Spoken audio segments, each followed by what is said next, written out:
Hello everyone and welcome back to the Horror Hut. Now, I know a lot of you use these videos to sleep, so before you drift off I thought it would be a nice idea if everyone can leave a comment and let me know where you are listening from in the world. Also like and subscribe if you are enjoying the episodes. Right, let's get comfy and relax and let's begin.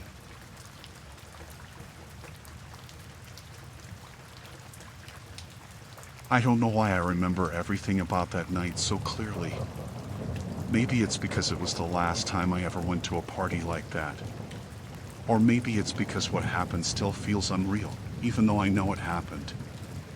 I'm not really a party person, but I went because a few friends from work were going, and I needed a break from the usual routine.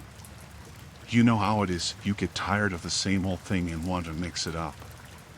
It was a house party, nothing special, and it was already past midnight when I arrived. I wasn't expecting anything out of the ordinary, just a group of people having drinks, playing music, laughing, that kind of thing. The house was in a quiet neighborhood on the edge of town, far enough from the main strip to be isolated but close enough that people could walk there if they wanted to. The hosts, a couple of guys I didn't know that well but had met through my friend Jake, greeted me at the door. They were in their late 20s, a bit younger than me, but they seemed friendly enough. I said my hellos and stepped inside. The place was packed, there were at least 20 people. Everyone was talking, laughing, dancing, and the music was loud. The usual party vibe. At first, everything felt normal. I grabbed a drink and joined the crowd near the back, just people watching mostly. After a while, I started to notice someone who didn't fit in. He was standing off to the side, not talking to anyone, just watching. I'm not sure why it stood out to me at first. He was dressed in dark clothes, not formal but also not like the casual partygoers. He had a serious expression, almost like he wasn't there to have fun, just observing. I didn't think too much about it at the time. Maybe he was just a quiet guy, or someone who didn't know anybody but still came anyway. But there was something strange about the way he stood. It wasn't the usual kind of wallflower thing where someone just hangs back and doesn't engage. This guy didn't just look bored or awkward. He was scanning the room, his eyes moving fast, from person to person, always looking. It was as if he was taking inventory of everyone there, and that made me uneasy. I saw him a few more times throughout the night. He never moved from his spot near the edge of the room, but he was always watching. It was like he was studying us. I tried to push the feeling away, telling myself I was just overthinking it. People get weird at parties, right? Maybe he was shy, maybe he was drunk and just zoning out. But the way he never interacted with anyone, how he just stood there, watching, made me feel like I wasn't imagining it. Around 2 a.m., the music started to get louder, the crowd started to get rowdier, and I figured it was about time to head home. I didn't know anyone very well at the party, and I was starting to feel like I was just standing there, staring at the same faces for hours. As I turned toward the door to leave, I saw him again, still in the same spot, still looking. But this time, something was different. I walked toward the door, but I noticed out of the corner of my eye that he was moving. He didn't walk like someone who was just heading for the kitchen or to the bathroom. It wasn't like he was casually making his way across the room. It was like he was following me without actually moving toward me. I didn't know why, but I could feel his eyes on me. I glanced over at him, and our eyes locked for just a second. I can't explain what happened next. I wish I could. I don't know why it suddenly felt like I was the one being hunted. Maybe it was the way he looked at me, so focused, so intent, like he knew exactly what I was going to do before I did it. I kept my gaze on him for a moment too long, and then I turned back to the door. I was almost out of the room when I felt it. The unmistakable sensation of someone standing behind me. I didn't have to turn around to know it was him. I felt him close, too close, and I knew he was following me. I kept walking faster, just trying to get out. My heart was pounding in my chest. My hand was on the doorknob when I heard his voice, soft but unmistakable. Leaving so soon? I froze.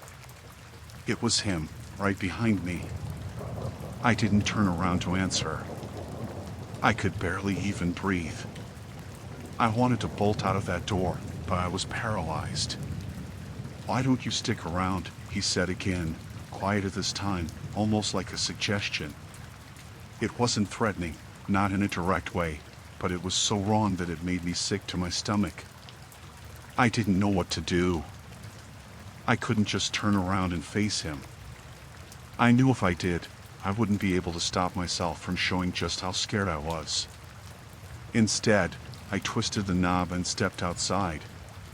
The cool night air hit me like a slap, but I didn't stop moving. I walked as fast as I could, not daring to look back. I made it to the sidewalk, and I couldn't stop myself from looking over my shoulder. I didn't see him right away, but that didn't mean he wasn't there. I kept walking, faster now, not caring that I was probably drawing attention from anyone who might be nearby. I kept expecting to hear footsteps behind me, but it was too quiet. I didn't even stop to check if he was still inside. I didn't care. I got to my car, got inside, locked the doors, and just sat there for a while, trying to calm myself down. My hands were shaking so bad I could barely grip the steering wheel.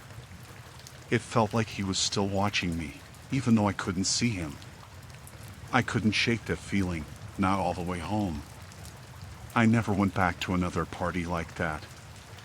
I don't know what that guy's deal was or why he was there, but I haven't seen him since.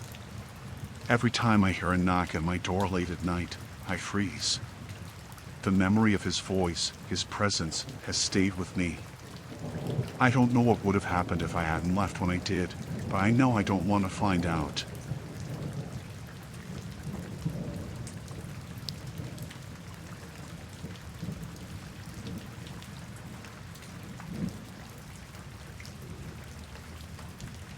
We were halfway through our road trip when the GPS stopped working.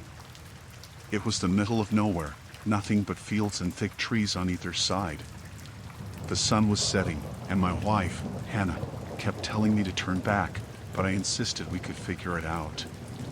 The map on my phone wasn't loading, and the only sign we'd seen in the last half hour was an old, rusted one pointing toward a place called Hollister. I figured it was a small town. Gas, directions, and maybe some snacks for the kids in the back seat. What could go wrong? The road turned to gravel after a few miles.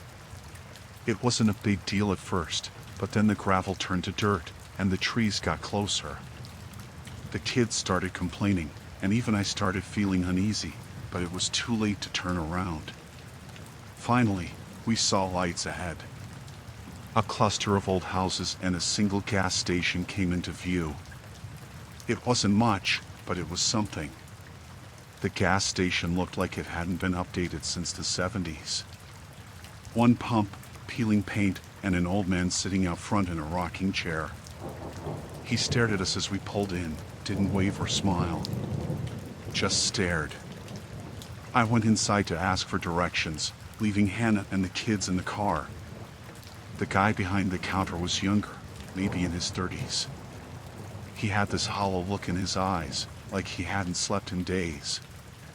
I asked him how to get back to the main road, but he just stared at me for a long time before saying, "You shouldn't be here." I laughed, thinking it was some kind of joke, but he didn't smile. He leaned in closer and whispered, "Turn around and go back the way you came. Don't stop. Don't talk to anyone." I didn't know what to say. His tone wasn't threatening, but it wasn't friendly either. I bought a soda just to avoid more awkwardness and went back to the car. When I told Hannah what he'd said, she told me to listen to him. I was about to when the old man from the rocking chair walked over. "You lost?" he asked. His voice was rough, like gravel, and his eyes never left mine. I nodded, told him we were trying to find the main road. He glanced at the kids in the back seat, then at Hannah, and smiled a crooked, toothless grin. "You'll want to take the road up past the church," he said. "It'll get you where you need to go." Hannah whispered for me to ignore him, but I felt stuck. I thanked him and got back in the car. Against her protests, I drove toward the church. The dirt road twisted and turned, and the trees seemed to close in even tighter. The church was small and looked abandoned. The windows were broken, and the front door hung open. That's when I noticed them, 3 or 4 people standing by the side of the road, just watching us. They didn't wave or call out, just stood there, staring. "Don't stop," Hannah said, gripping my arm. I didn't plan to. I drove past them, but they turned to follow us with their eyes. One of them, a man in overalls, stepped into the road behind us and just stood there, watching as we drove away. We kept going, but the road didn't lead anywhere. After another 20 minutes, it just ended at a clearing. There was no way out.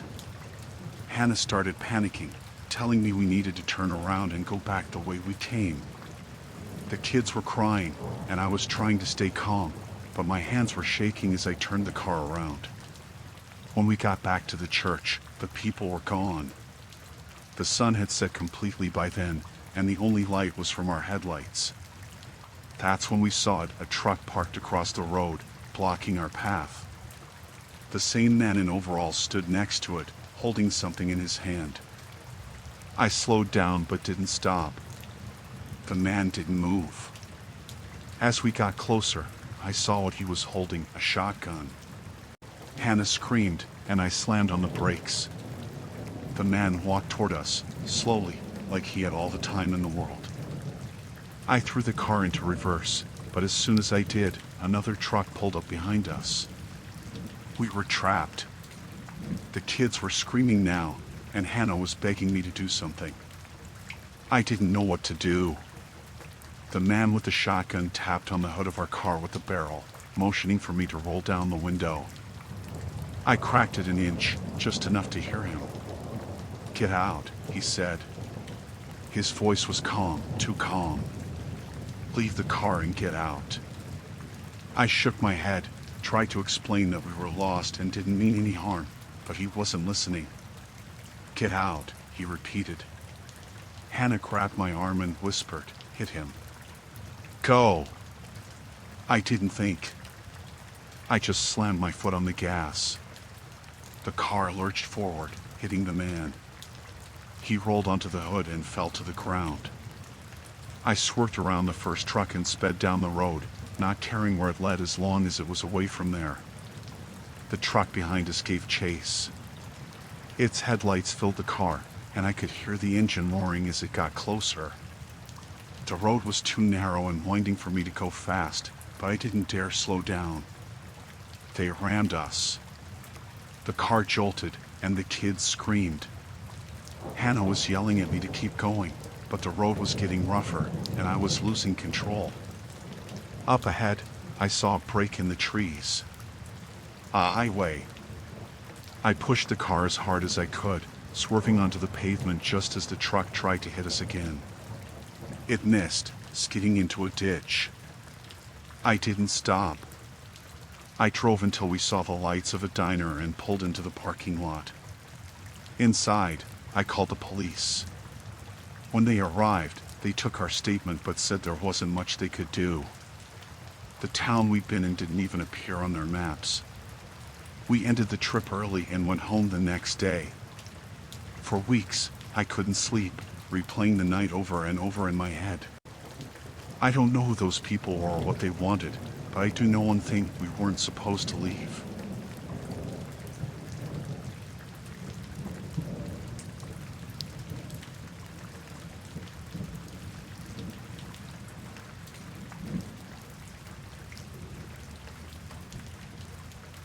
I came home from work just after dark. It had been one of those long days where your brain feels fried, and all I wanted to do was get inside, put my stuff down, and relax. I didn't notice anything unusual until I pulled into my driveway. That's when I saw them. At first, I thought it was a pile of trash or something. There was a person sitting cross-legged on the pavement, right in front of the garage door. They didn't move when my headlights hit them. They were holding a cardboard sign propped up against their knees, and the words on it were scrawled in big black marker. "I know what you did." I froze for a second, foot on the brake, engine still running. The words didn't make sense to me. I stared at them, trying to figure out if I was reading it wrong. The person didn't move. They were sitting perfectly still, like they were a mannequin. I thought about backing out, driving away, but I told myself this was probably some weird joke or a mix-up. Maybe they had the wrong house. Maybe it was some kind of prank. I rolled down the window a crack and called out, "Can I help you?" They didn't answer. I couldn't even tell if they heard me. Their face was shadowed under a hood, but I could tell they were looking straight at me. That much was clear. I tried again, louder this time. "You're on private property. You need to leave." Nothing. Just silence. I turned off the engine, but I didn't get out of the car. My heart was racing, and I wasn't sure why. I told myself it was probably just some harmless person trying to make a statement about something. Maybe they were protesting. Maybe they thought this was someone else's house. I grabbed my phone and started to dial the non-emergency police line, but then I stopped. What was I even going to say? That there was a person sitting in my driveway with a sign? They weren't doing anything illegal, at least not yet. I honked the horn, short and sharp, to see if that would startle them or get them to move. It didn't. They just sat there, holding the sign steady, not even flinching. I decided to get out. I figured it would be better to confront them face to face and tell them to leave. I kept my phone in my hand, ready to call someone if things went south. When I stepped out, the cold air hit me, and everything felt quieter than usual, like the world had pressed pause. "Look," I said, trying to keep my voice steady. "I don't know what you're doing here, but you need to go. If you don't, I'm calling the police." The person didn't answer. They didn't even look like they were breathing. I took a cautious step closer, staying out of arm's reach. "Did you hear me? This is my property. You can't just sit here." Still nothing. I could feel my frustration rising, mixing with the unease that had been building since I first saw them. I wanted to grab the sign, rip it out of their hands, and see if that would snap them out of whatever weird game they were playing. But I didn't. Instead, I tried a different approach. "I think you have the wrong house," I said. "I don't know what you're talking about. I didn't do anything." That's when they moved. Not much, just a small tilt of their head, like they were considering what I said. Then they raised a gloved hand and pointed at the sign. "I know what you did." A chill ran through me. The words looked different now, heavier somehow. I tried to remember if I'd done anything that could have been misinterpreted, anything that might have upset someone. Nothing came to mind. I was just an ordinary person living an ordinary life. I stepped back and called out, "I'm calling the police. You need to leave now." I dialed and waited for the operator to pick up. As I explained the situation, I kept my eyes on the person. They didn't move. The operator said an officer would be dispatched, but it might take a while. I thanked them and hung up, my hands trembling as I put the phone back in my pocket. I leaned against my car, trying to stay calm. Minutes passed, and the person didn't budge. I checked my watch. It felt like forever, but in reality, only 5 minutes had gone by. Finally, I heard the sound of a car approaching. Blue and red lights flashed as a patrol car pulled up behind mine. 2 officers stepped out, one of them shining a flashlight at the figure in my driveway. The first officer called out, "Hey, you need to stand up and identify yourself." The person didn't respond. The second officer approached cautiously, hand resting on their holster. When they got closer, they reached out and pulled the hood back, revealing a man's face, blank, pale, and expressionless. "Sir, we're going to need you to stand up," the officer said firmly. The man slowly rose to his feet, still holding the sign. His movements were deliberate, almost robotic. The first officer took the sign from him, glancing at it before handing it to the other officer. "Do you have any ID?" the officer asked. The man shook his head. He didn't speak, didn't even try to explain himself. They started asking him more questions, but he didn't answer. Eventually, they handcuffed him and put him in the back of the patrol car. One of the officers stayed behind to talk to me. He asked if I recognized the man or knew why he might have been there. I told him I had no idea. I asked if they found anything on him, but the officer just shook his head. "He's not talking," he said. "We'll take him in and see if we can figure out who he is." After they left, I stood in my driveway, staring at the spot where the man had been sitting. The sign was still there, lying on the ground where the officer had dropped it. I picked it up, hesitated, and then carried it inside. I didn't sleep that night. I sat in my living room with all the lights on, the sign propped up against the coffee table. The words felt like they were staring at me, accusing me of something I couldn't remember. The next morning, I called the police station to ask if they'd learned anything about the man. The person on the phone told me he was released after a few hours. No ID, no criminal record, no explanation for what he was doing. They couldn't hold him. I hung up and stared out the window. My driveway was empty, but I couldn't shake the feeling that he'd be back. Even now, every time I come home, I half expect to see him sitting there again, waiting, holding another sign.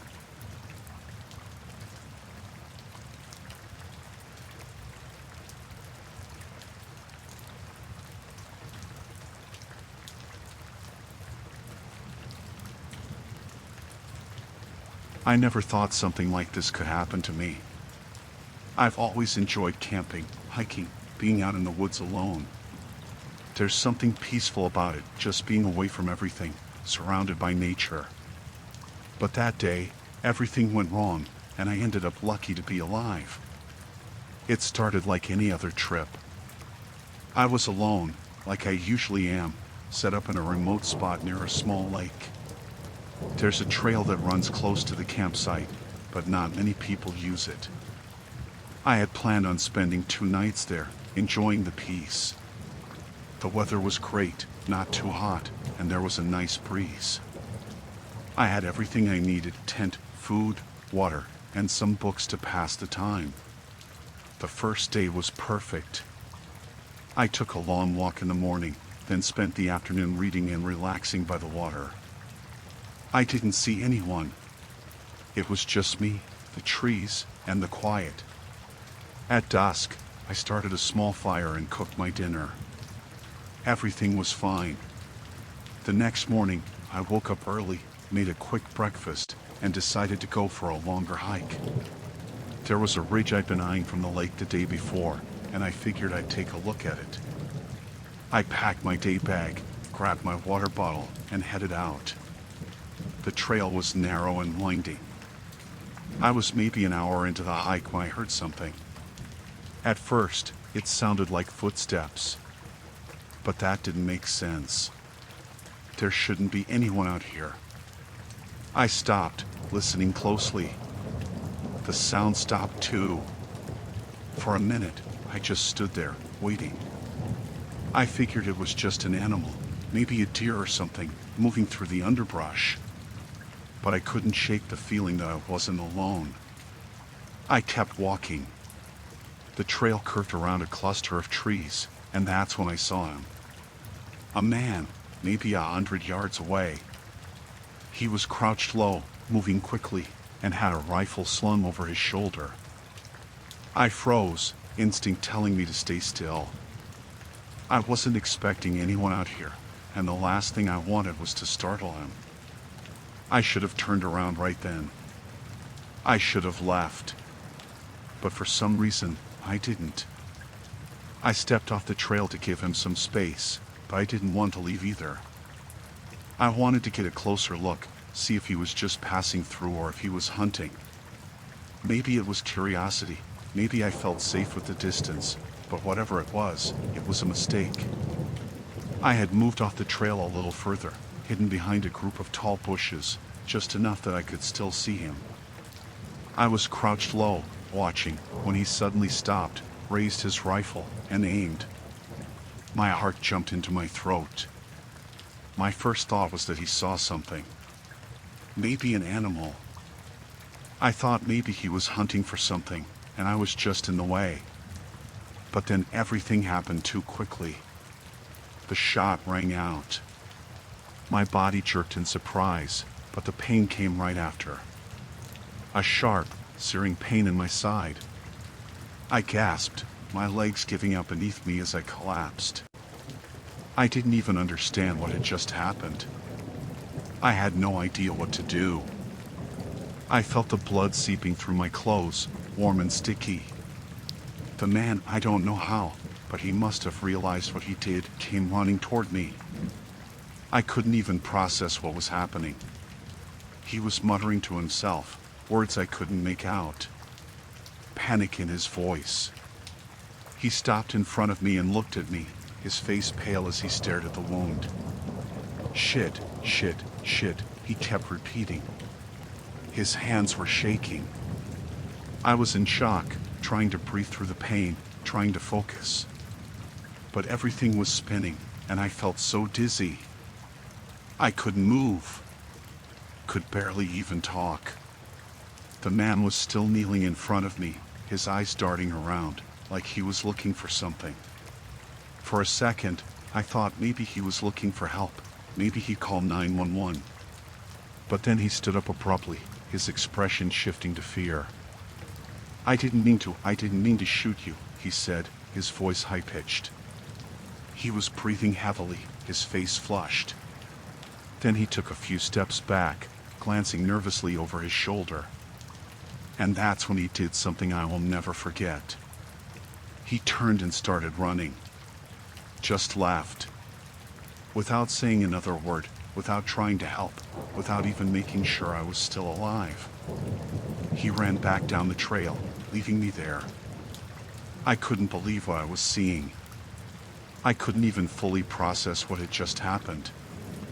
I remember hearing his footsteps getting farther away, and it hit me, he wasn't coming back. I was alone. I wanted to scream, but all I could do was clutch at my side and try to stop the bleeding.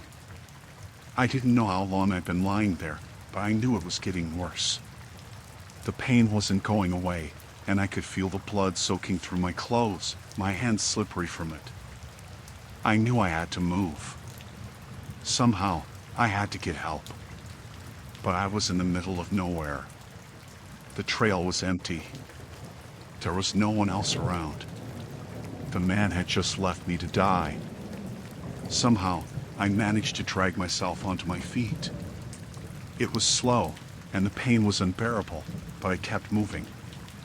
I couldn't afford to lie there.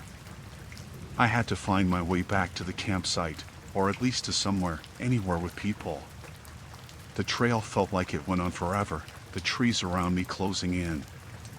It was hard to keep track of time. My vision was blurry, and every step felt like it might be my last. I don't know how, but after what felt like hours, I made it back to my campsite. I collapsed by my tent, my strength finally giving out. I could barely move anymore, and everything hurt so much I couldn't focus on anything. I don't know how long it was before someone found me. When they did, it wasn't a rescue team or the police. It was just a group of hikers who happened to be in the area. They called for help, and I passed out right then. I woke up in the hospital. The doctor said I was lucky to be alive. The bullet had grazed my ribs and had gone through my side, but I was alive. Barely. As for the man who shot me, I never heard from him again. I don't know who he was. He never contacted the authorities, never reported the accident. I'm sure he thought he'd get in trouble for what happened, but he left me there, bleeding in the woods, alone. I never went back out into the wilderness after that. I can't. The thought of being that alone again, of depending on someone who would just leave me behind, it's too much. And I don't know if I'll ever understand how someone could do that.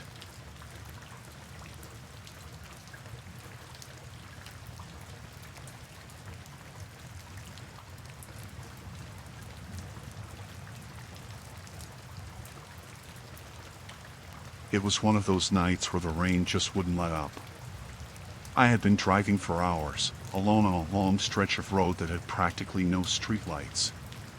The kind of road where your headlights are the only thing guiding you. The rain was coming down in sheets, and I had to keep the wipers on full speed to even have a chance of seeing through the windshield. It was already late, and I was exhausted, just trying to get home.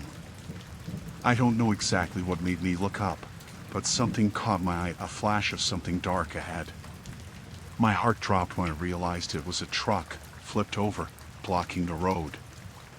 I wasn't expecting to see that in the middle of nowhere. The truck had clearly been in a bad accident, and from what I could make out, it was badly damaged. I could barely see the outline of the vehicle through the rain, but the shape was unmistakable. I slowed down, pulling my car off to the side of the road. There was no other traffic, no sign of any other drivers. The road was empty, and the storm had swallowed up the world around me. My first instinct was to stop, check for survivors. If there was anyone left alive in that wreck, they'd need help. I grabbed my phone, ready to call 911, but I didn't have much of a signal. It was too spotty in that area. I took a deep breath, forcing myself to calm down. It was a wreck. I needed help, but I wasn't going to be able to do much alone. I got out of my car, feeling the cold rain soak through my jacket. The air smelled like wet asphalt and something else, something sour.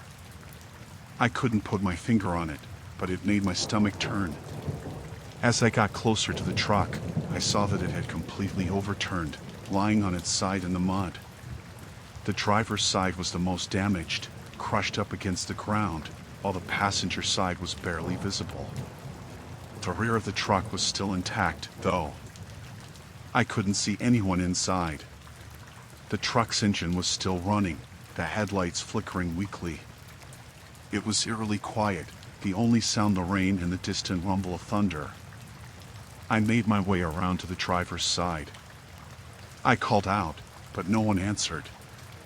My heart was beating a little faster now, but I pushed it aside. There had to be someone, right? Someone in need of help.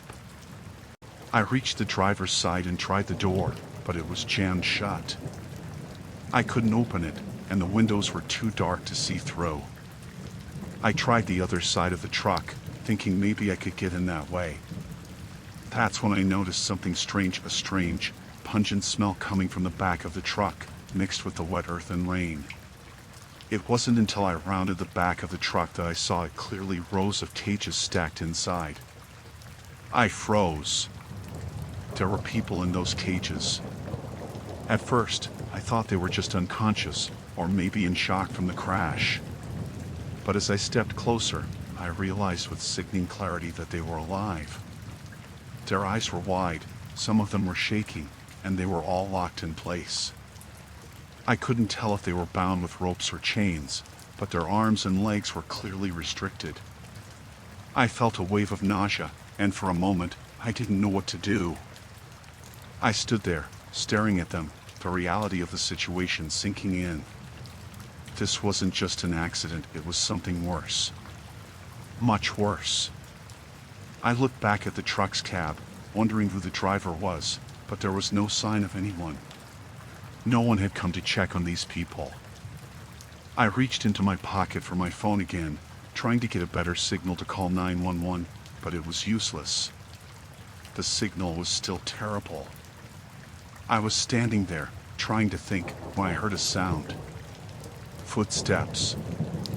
I quickly ducked behind the truck, my heart racing. I was so focused on the people in the back that I didn't hear them coming. It was two men, walking toward the truck, talking in low voices. I couldn't see them clearly, but I could hear their voices, and the tone wasn't friendly. They were laughing about something, but I didn't understand what. The rain was too loud. I held my breath, hoping they wouldn't spot me. I didn't know if they were the ones who had been driving the truck, or if they were involved in whatever this was, but I knew I couldn't stay hidden for much longer. I was terrified. I had no idea what to do. One of the men reached the truck first. He was wearing a raincoat, but the dark silhouette of his figure made him look even more menacing. The other man was behind him, walking toward the cages in the back. I pressed my back flat against the cold metal of the truck, praying they wouldn't turn around and see me. The first man opened the back of the truck with a sharp, metallic sound. I heard the rattling of the cages. The other man's voice rose up, something about checking the cargo. They weren't talking about the crash. They were talking about the people in those cages like they were nothing more than goods to be moved. I had no idea what to do. I had to help them, but if I moved, I was risking everything. I had no way of knowing if these men were armed or if they'd hurt me. I looked around quickly. The road was still empty, and there were no other houses for miles. I couldn't count on anyone else coming. I could feel the panic starting to rise again. My hands were trembling, and I didn't know how much longer I could stay quiet. I wanted to run, but I couldn't leave without calling for help. The phone was useless, but I had to get away from these men first. I took a deep breath, trying to steady myself. It was then that I heard the men talking again. One of them had opened a phone, and I heard a voice on the other end. They were discussing something about moving the cargo. It wasn't a rescue. It wasn't an accident. This was a plan. A sick, twisted plan. I slowly backed away, my eyes never leaving them. When I got far enough to where I thought they wouldn't hear me, I turned and ran as quietly as I could. I didn't look back until I got back to my car, and even then, I was afraid they might be following me. I didn't stop until I was in a safer area with better cell service. I finally called the police, but by the time they arrived, the truck and the men were gone. There was no trace of them. They must have heard the sirens coming, or maybe they knew the cops were on their way. I don't know, but it was gone. The cages were gone. The people, whoever they were gone. I've thought about that night every day since. I can't shake the image of those poor people in the back of that truck, trapped and helpless. I don't know what happened to them, but I hope they somehow got out. I hope they did.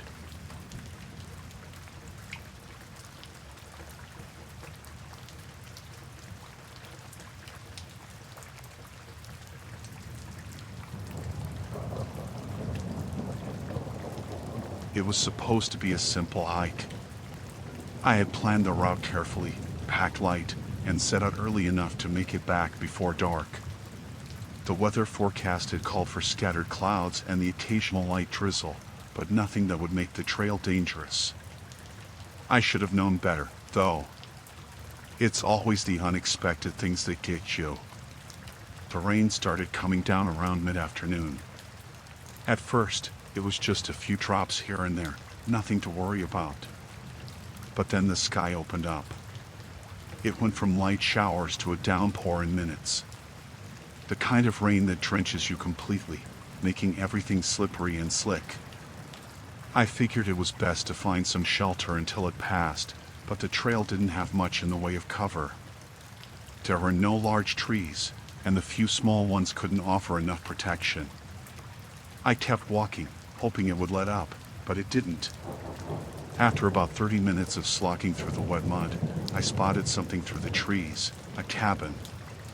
I didn't know how far I was from the nearest town, but I knew it was probably someone's hunting cabin. The place didn't look like it was being used, and there was no sign of life, but it was a shelter. That was enough for me. I figured I'd just take a quick break and wait for the rain to ease up. I approached the cabin cautiously. There was no one around, and the place looked like it had been abandoned for years, covered in moss, with the wood starting to rot in spots. Still, it would keep me dry. I walked up to the door and tried the handle. To my surprise, it turned. The door creaked open, and I stepped inside, hoping no one would show up to kick me out. The inside was small, one room with a small fireplace and a dusty table in the middle. It looked like it hadn't been used in a long time. I shrugged it off. It was just a storm, and I needed a dry spot to sit for a while. So, I closed the door behind me, took off my jacket, and shook off as much water as I could. I could hear the rain pounding against the roof, and the wind howling outside, but at least I was warm. About 15 minutes passed. I was beginning to think the storm was going to stick around for a while when I heard a noise outside. At first, it was just a faint sound, maybe the wind or a branch breaking in the trees. But then I heard footsteps. Heavy footsteps, like someone was walking up to the cabin. My heart jumped in my chest. I didn't think anyone else was out here. It was too remote. The trail was empty when I started, and I hadn't seen anyone for hours. I held my breath and listened, trying to figure out if I had heard what I thought I had. The footsteps were getting closer. I froze, unsure of what to do. I wasn't supposed to be here. The cabin didn't look like it was meant for anyone but the person who owned it, and I wasn't about to get caught trespassing. Then I heard the door handle rattle. My blood ran cold. I quickly ducked behind the table, trying to stay as quiet as possible. The door creaked open, and I heard someone step inside. My stomach twisted. It wasn't just anyone. The man who walked in was wearing a long coat, his boots heavy against the floorboards. He was soaked, like he'd been out in the rain longer than I had. The door closed behind him with a thud. I stayed still, hoping he wouldn't notice me. I didn't know who he was, but I had a bad feeling. I wasn't supposed to be here, and now I was trapped. The storm outside was worse than ever, and there was no way I was going to make it back to the trail without getting drenched. But that didn't matter right now. The man in the cabin was a problem. He didn't speak for a while. Just stood there, probably shaking off the rain. I tried to stay as quiet as possible, hoping he wouldn't notice me crouched behind the table. But then he spoke. "What the hell are you doing in my cabin?" I nearly jumped out of my skin. His voice was low, rough, almost as if he didn't expect anyone to be here. I could hear the anger in his tone. "I'm sorry," I said, my voice shaky. "I was just looking for shelter from the rain. I didn't mean to intrude." There was a long pause, and I could hear him breathing. Then he laughed, but it wasn't a friendly laugh. It was dark, almost mocking. "Shelter? This is my place, you idiot. You think you can just walk in here like you own the damn place?" His voice rose, and I could hear him stepping closer. I stood up, my hands raised. "I swear, I didn't know it was yours. I just needed to get out of the rain." He didn't respond. I could hear his heavy footsteps now, moving across the floor. I could feel his presence coming closer, like he was circling me. I had to make a decision, stay and talk my way out of this, or bolt and risk getting caught. Before I could do anything, he was right in front of me. I backed up a step, but he grabbed my arm, his grip tight and painful. "You don't just come into someone's home without permission." You understand that? He growled. I tried to pull away, but his hand wouldn't budge. His fingers dug into my skin, and I was starting to panic. I had no idea what this guy was going to do. The thought of being trapped in a cabin with an angry man out in the middle of nowhere was terrifying. I'll leave. Just let me go, I pleaded, my voice trembling. He stared at me for a long moment, his eyes cold and calculating. Then he seemed to relax a little. Not so fast, he said, his voice dripping with menace. You're not just walking out of here. Not until we've had a little chat. I was stuck. There was nowhere to go. The door was still behind him, but I didn't think I could get past him without a struggle. And there was no one around for miles. The storm was still raging outside, and the night was pitch black. If I ran, he could catch me easily. I had no choice. I needed to try and get out, somehow. But this guy wasn't going to make it easy. My mind raced for a way to calm him down, to get him to let go of my arm, but I couldn't think clearly. Every part of me screamed to just leave, but I had no idea how far the road was, how long it would take to find help.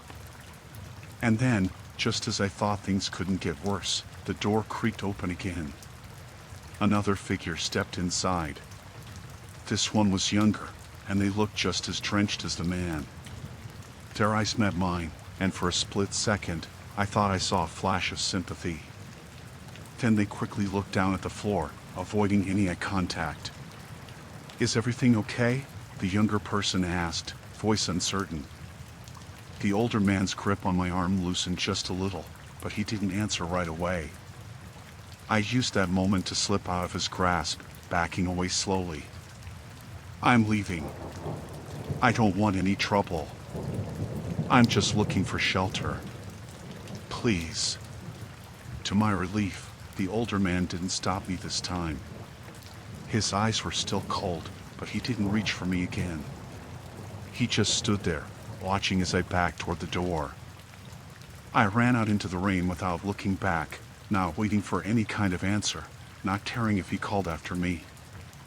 I kept running until I found a road, then kept walking, not stopping until I finally reached a town. I didn't stop to talk to anyone about it. I didn't want to explain what happened in that cabin, but I'll never forget it. That feeling of being trapped in a place with someone who wanted nothing more than to hurt you, and the terror of knowing there was no one around to stop him. I still wonder what would have happened if that second person hadn't shown up when they did.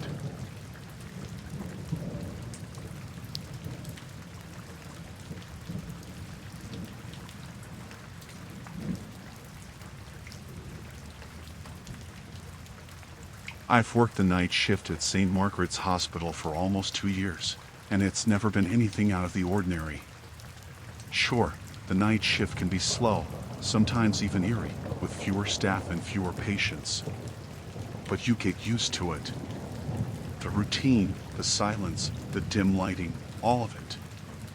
You learn to move through the quiet halls without thinking too much about it. But this past month, something changed.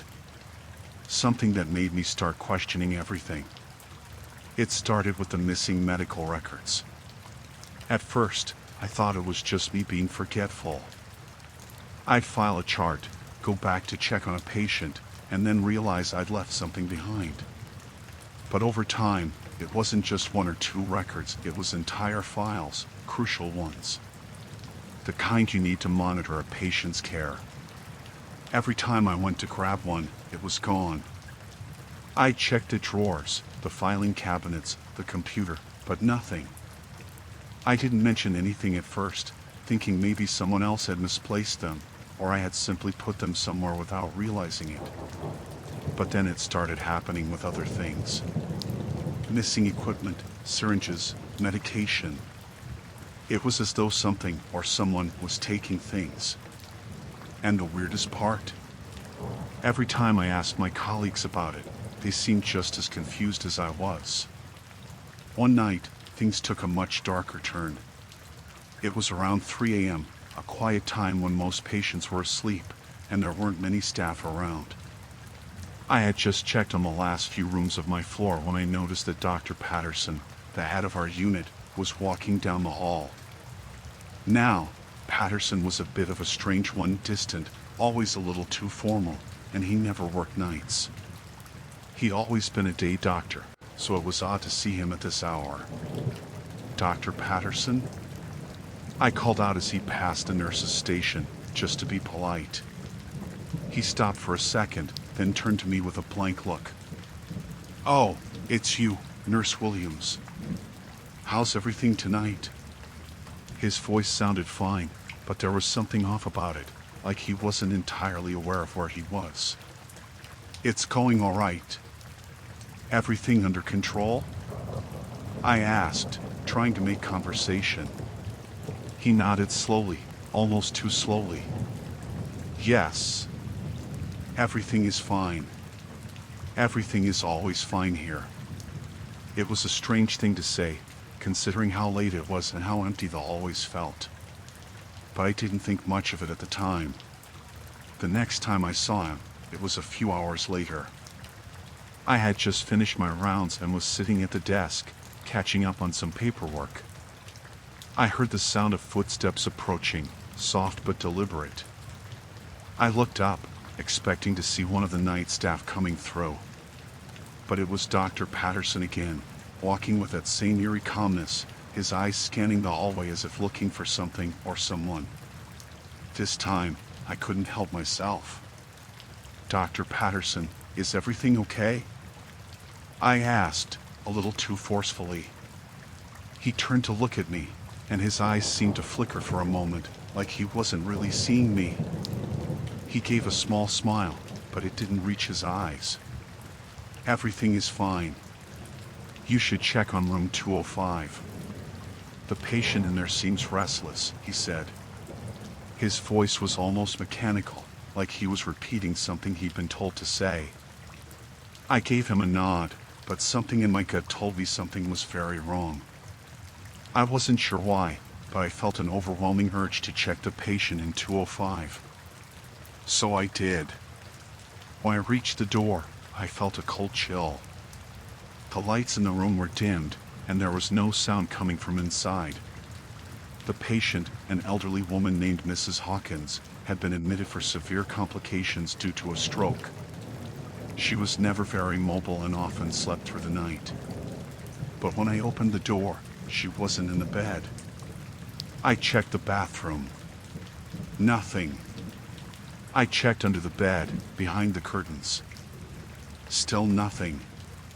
But when I looked down at the floor near the window, I saw something strange, a small smear of blood leading from the bed toward the door. Panic set in.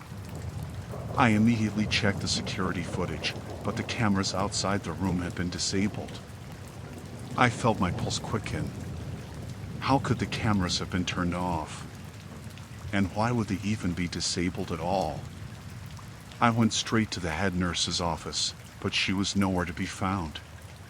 It was just me, and the feeling that something was seriously wrong, and I couldn't shake it. I rushed back to the nurse's station, where I found another nurse, Carla. She looked just as confused as I felt. "I think Dr. Patterson has been doing something to the patients," I said quickly, my voice trembling. "Mrs. Hawkins is missing, and the cameras, Carla, something is wrong." Carla froze, staring at me. "What are you talking about? Are you sure?" "Check room 205, I urged. "I don't think she left on her own. There's blood on the floor, and I can't find her anywhere." She seemed reluctant, but she finally nodded, and we both went to room 205 together. When we got there, we saw the same thing. The room was empty, the bed undisturbed, and the blood smear on the floor. But then, when Carla turned to me, her face paled. "Where is Dr. Patterson?" I looked around. He wasn't there, but I had just seen him a moment ago. I felt a sudden, sharp sense of dread. Carla and I decided to check the hospital's basement. We didn't say a word as we descended the stairs, but the deeper we went, the heavier the air seemed to get. The basement was where all the medical waste and old equipment was stored. It was also the last place I wanted to be at 4 a.m., but something in my gut told me to check. We turned the corner to find Dr. Patterson standing by a door, a heavy metal door I had never noticed before. His back was to us. He was mumbling to himself, as if he were talking to someone. "Dr. Patterson?" I called out. He didn't respond. I looked at Carla, and she looked back at me, her face pale and her eyes wide with fear. Slowly, I approached him, and I could feel the air growing colder. "Dr. Patterson, what's going on?" I asked again. This time, he turned slowly to face me, his eyes dark, empty. He didn't smile. He didn't speak. Behind him, the door creaked open. I didn't wait for him to move. I grabbed Carla's arm and pulled her back toward the stairs, ignoring the scream that built up in my throat. We ran out of the basement, all the way to the front desk, and the first thing I did was call 911. When the police arrived, they searched the basement and found a small, hidden room. Inside, there were medical records, patients' belongings, and enough evidence to show that Dr. Patterson had been conducting some sort of illegal experiment. It didn't make sense. He was manipulating patients' files, drugging them, and somehow making them disappear. He had been using the cover of the night shift to do whatever he was doing down there. I never went back to work after that. The hospital was investigated, but I don't know if anything truly came of it. I didn't stick around to find out. I couldn't. I don't know what happened to Dr. Patterson. I never heard his name again, but every time I see the hospital on the news, I wonder if someone else will find out what he was doing. I don't think I'll ever understand what happened that night, but I know this: I'll never forget the cold emptiness in his eyes.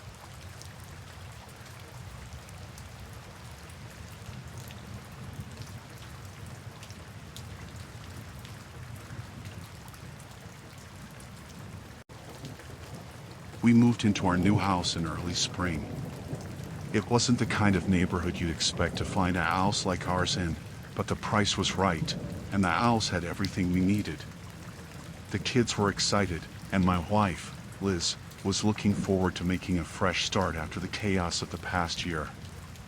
We'd been through a lot, moving to a new town, settling into a new job, all that, but it felt like this could be a new chapter for us. At first, everything seemed perfect. The neighbors were friendly, and the kids quickly made friends with some of the other children in the area. Liz met a few of the local moms, and they were eager to have her over for coffee. It felt like the kind of place where people looked out for each other, which was exactly what we needed. But there was one neighbor, the one next door, who gave me a bad feeling from the start. His name was Doug. He lived alone, which I didn't think much of at first, but there was something unsettling about him. He always seemed to be watching us, even when we weren't doing anything out of the ordinary. The first time we met him, he just walked across the yard to introduce himself, but he stood there too long, staring at me and Liz with this strange smile. I chalked it up to being awkward, but it stuck with me. At first, it wasn't anything major, just small things. He'd wave from his porch, but then stand there staring while we got the kids into the car. He'd be outside when I came home from work, as if he had been waiting for me to pull into the driveway. He'd strike up these long, drawn-out conversations about the weather, or the neighborhood, or whatever. I tried to be polite, but it was like he was trying too hard to insert himself into our lives. Liz started to notice it too. She'd mention how strange it was that Doug seemed to always be home whenever we were, like he was watching for when we'd come outside. She made a joke about it at first, but then she started to get uncomfortable. I tried to brush it off, thinking maybe I was overthinking things.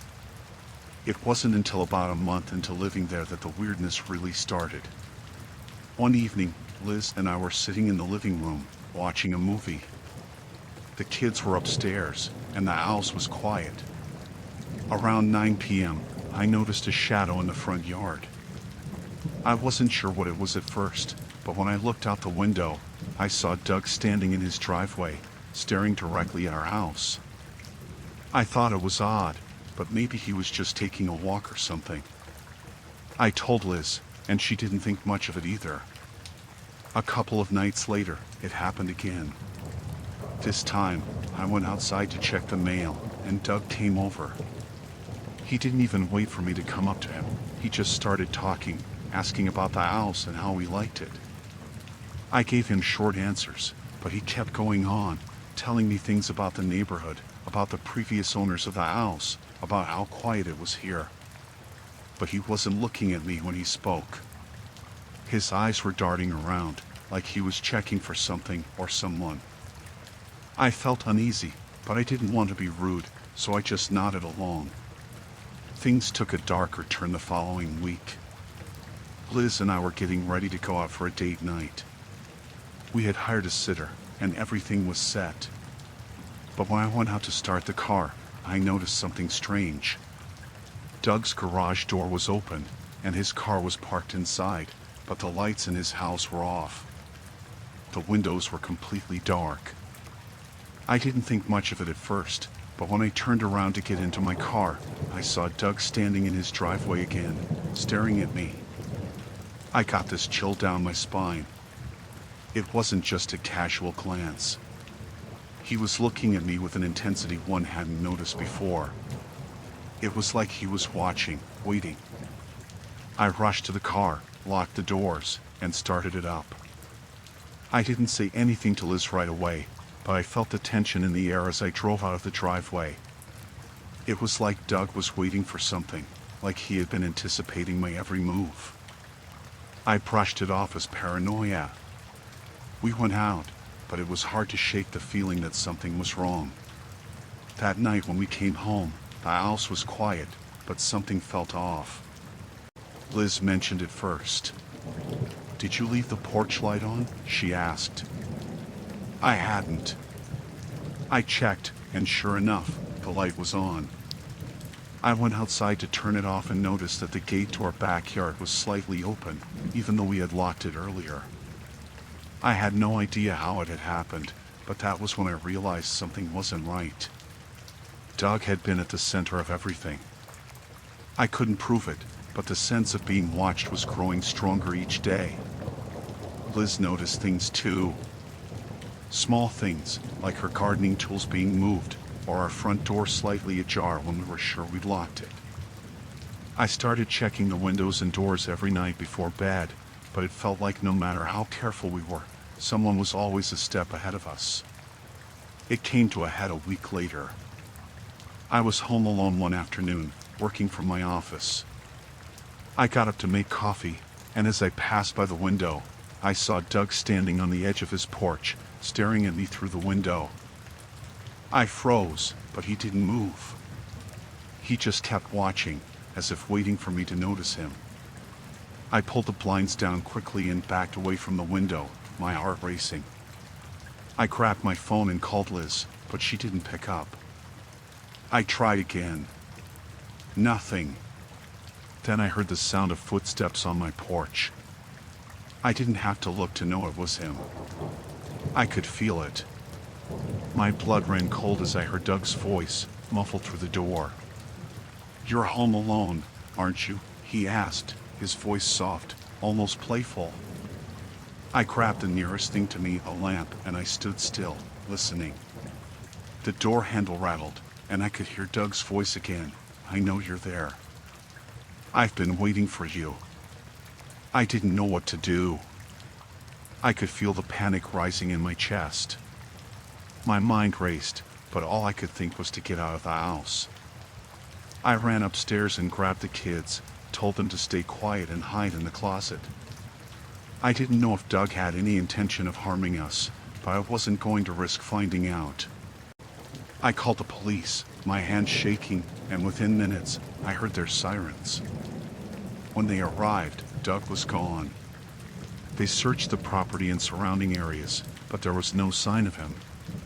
They told me there was nothing they could do unless we had concrete evidence of harassment or a threat, and without that, they couldn't press charges. We moved out within the week. I didn't feel safe anymore, and neither did Liz. I don't know what Doug wanted, but I couldn't stick around to find out. After we left, I found out from a neighbor that Doug had lived alone for years and had a history of bizarre behavior. Apparently, he didn't like new neighbors moving in. They said he'd been trying to get the house next door to ours for a long time. I'll never understand why he acted the way he did, but I'm just glad we got out.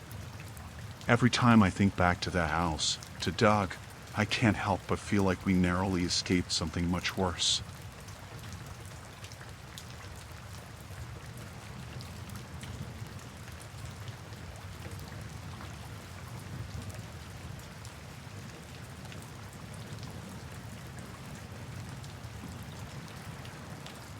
I'll start by saying that I never wanted to be in that basement. Ever. I never asked to be there. But that night, everything changed. It had been raining heavily for days, and the forecast predicted another storm. I had just moved into the house, a quiet, somewhat secluded place on the edge of town. The house was old, but I loved it.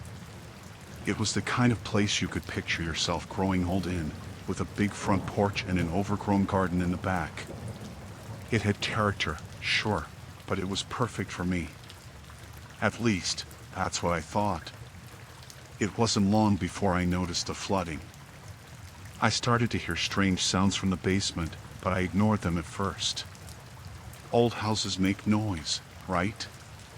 The first time I went down there, I was just going to check on some boxes I had shoved to the back. When I opened the door, the damp smell hit me. Not unusual, I thought.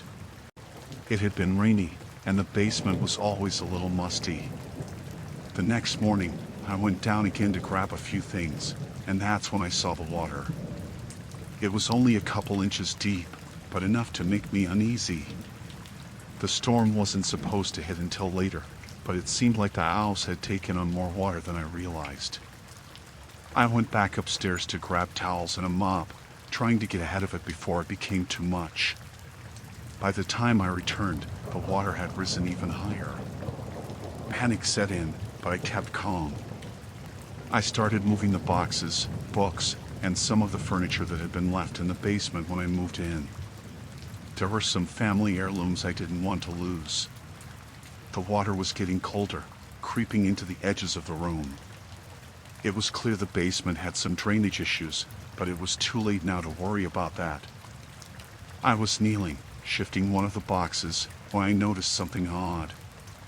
A section of the wall near the back of the basement was different.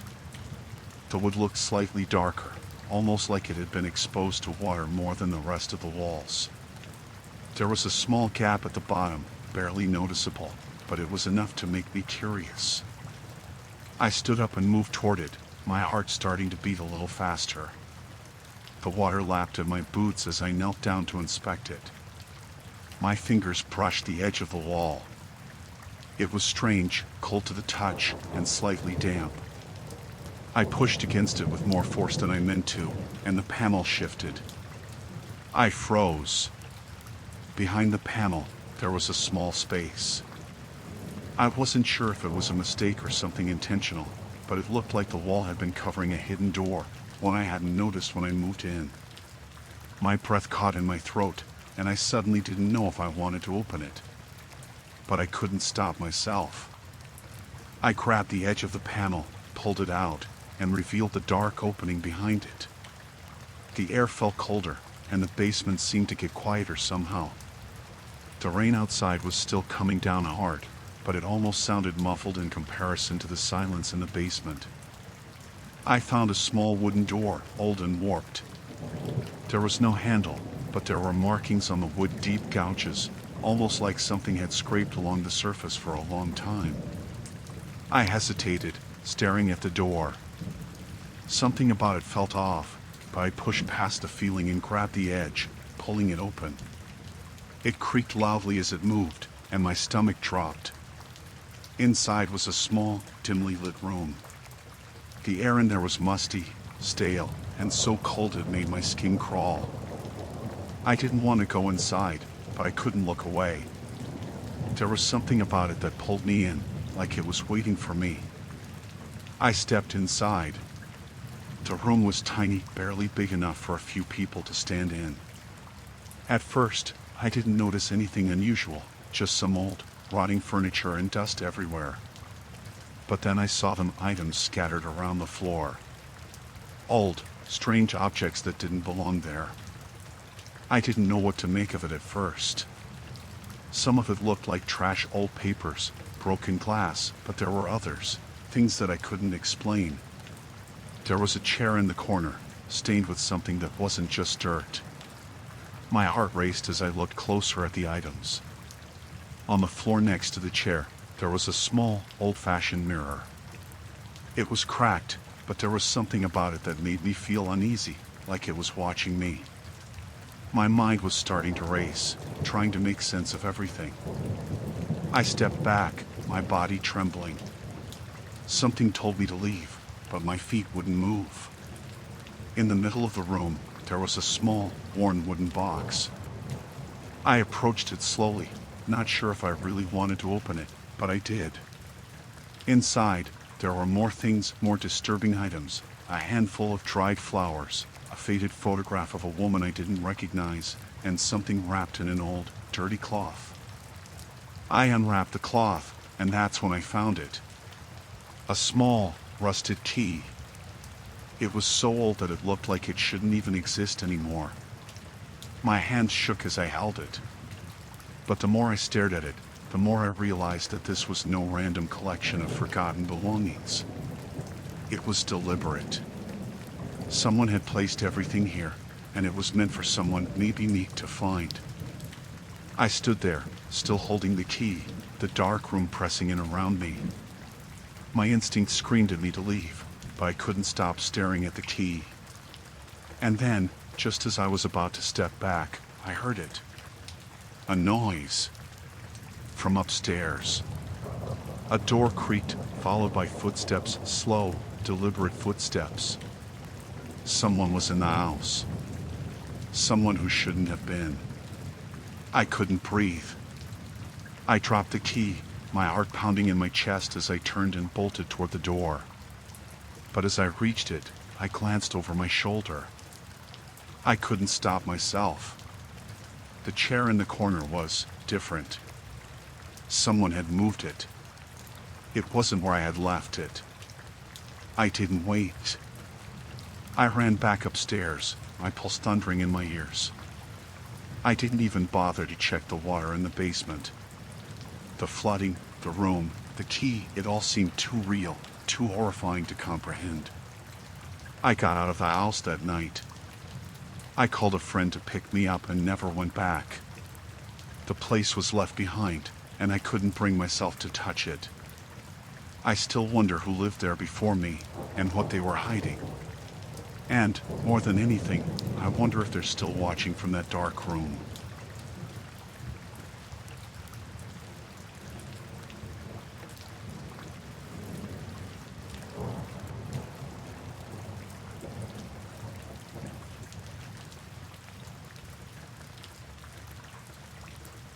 It was one of those nights where the rain never really stops. The kind of storm that makes the streets look like rivers, and the wind howls loud enough to drown out everything else. I had been walking home from my shift at work, soaked through despite the umbrella, and I was so ready to be inside, away from the weather. I pulled out my phone and ordered a rideshare, not bothering to check which car it was. I just wanted to get home. I watched the little map on my phone, waiting for the car to pull up. I wasn't far from the usual spot where I'd get picked up, and I saw the pin slowly move closer, the car approaching. As it got near, I stepped to the curb and looked up. A black sedan was coming down the road, slowing down. I stepped forward, glad the wait was almost over. When the car stopped in front of me, the window rolled down, and the driver looked out. He was older, maybe in his 50s, with dark hair and a beard. His face was tired, like he hadn't slept in a while. I didn't think much of it. I got in the back seat, thanked him, and told him where I was headed. I just wanted to get home, have some tea, and relax. The last thing on my mind was that something was wrong. The driver didn't respond immediately. He just nodded, and then he started driving. The route on my app didn't seem right, though. We weren't heading in the direction I expected. I had been in this part of town enough to know the main roads, and I could tell we were heading south when I should have been going north. "Excuse me," I said, trying to keep my voice steady. "I think you're going the wrong way." He didn't say anything at first. Just kept driving. I thought maybe he hadn't heard me, or maybe he was new to the area. I tried again. "I need to go to Maple Street, not South Boulevard." "You've missed the turn." He glanced at me through the rearview mirror, and I caught the briefest glimpse of something strange in his eyes. It wasn't anger or annoyance. It was something else. Something colder. But then he spoke.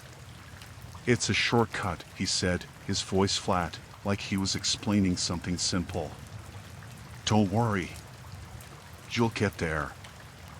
I didn't believe him. I checked my phone again. The little pin on the map was still moving in the wrong direction. We weren't heading toward Maple Street. The more I stared at the screen, the more I realized we were going farther away from where I needed to be. "Are you sure about this?" I said, trying to keep the fear from my voice. "I really need to go that way." I pointed to the north, trying to be calm, but I felt a rising sense of panic. The driver didn't reply. Instead, he just turned the corner and accelerated. The streets were empty, and the rain continued to fall, hammering against the car's roof. I tried not to think too much about the fact that we were now on streets I didn't recognize. "Hey, can you stop the car?" I asked, my heart starting to beat faster. "I need to get out." He still didn't respond. He didn't even glance at me in the mirror this time. I began to feel the weight of the silence in the car. It felt oppressive, like the air itself was thickening. I could hear the sound of the rain hitting the windshield and the hum of the engine, but it all felt distant. I was alone in this car with him, and it was getting harder to ignore the sinking feeling in my stomach.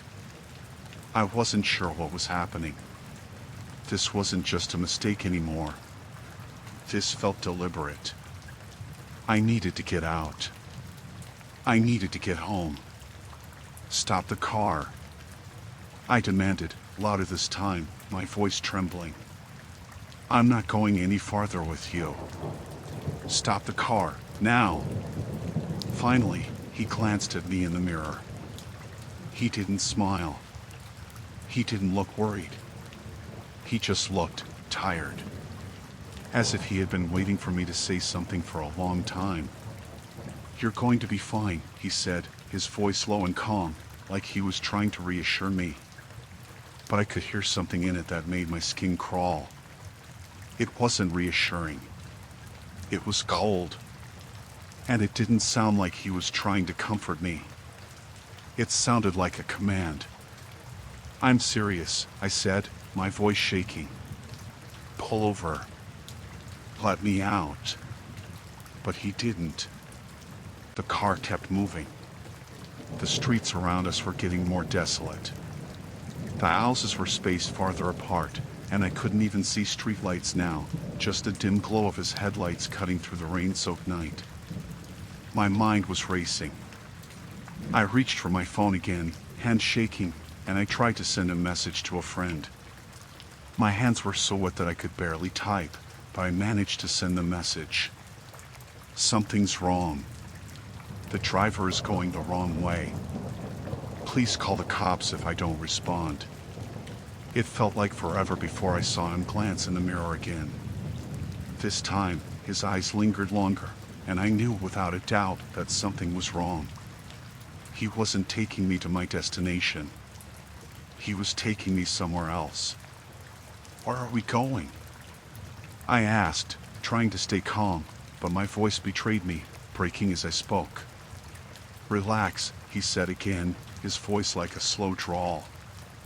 You're going to be fine. We're almost there.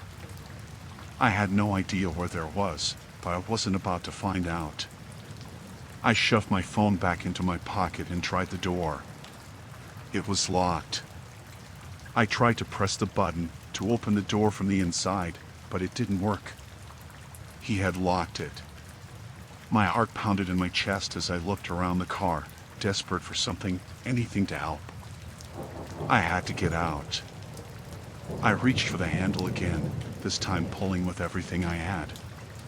The door clicked, and I didn't hesitate. I opened the door, yanked it wide, and as the car slowed for a turn, I threw myself out of it. I hit the wet pavement hard, my knees scraping against the ground as I scrambled to my feet. The car didn't stop. It didn't even slow down. I didn't look back. I just ran. My shoes were soaked, my legs screaming, but I didn't care. I ran and ran, not stopping until I found a house with lights on. I knocked frantically, and someone finally answered. A woman in her pajamas, clearly startled. I couldn't even explain myself properly. I was so shaken. But she took one look at me and called the police. The cops came. I don't know what they did with the driver, but I know I never saw him again. They didn't find him that night, not in the places I thought he might have gone. They said it was likely he just picked someone up for whatever reason and got scared when I tried to leave. Maybe he was trying to get away with something. I don't know. The ride was supposed to be the end of my shift, the end of a tiring night. But it turned into something else. Something I won't forget. That driver, he wasn't just lost. He knew exactly where he was going. And I'm just glad I got out when I did. I don't take ride-sharing anymore. Not after that night.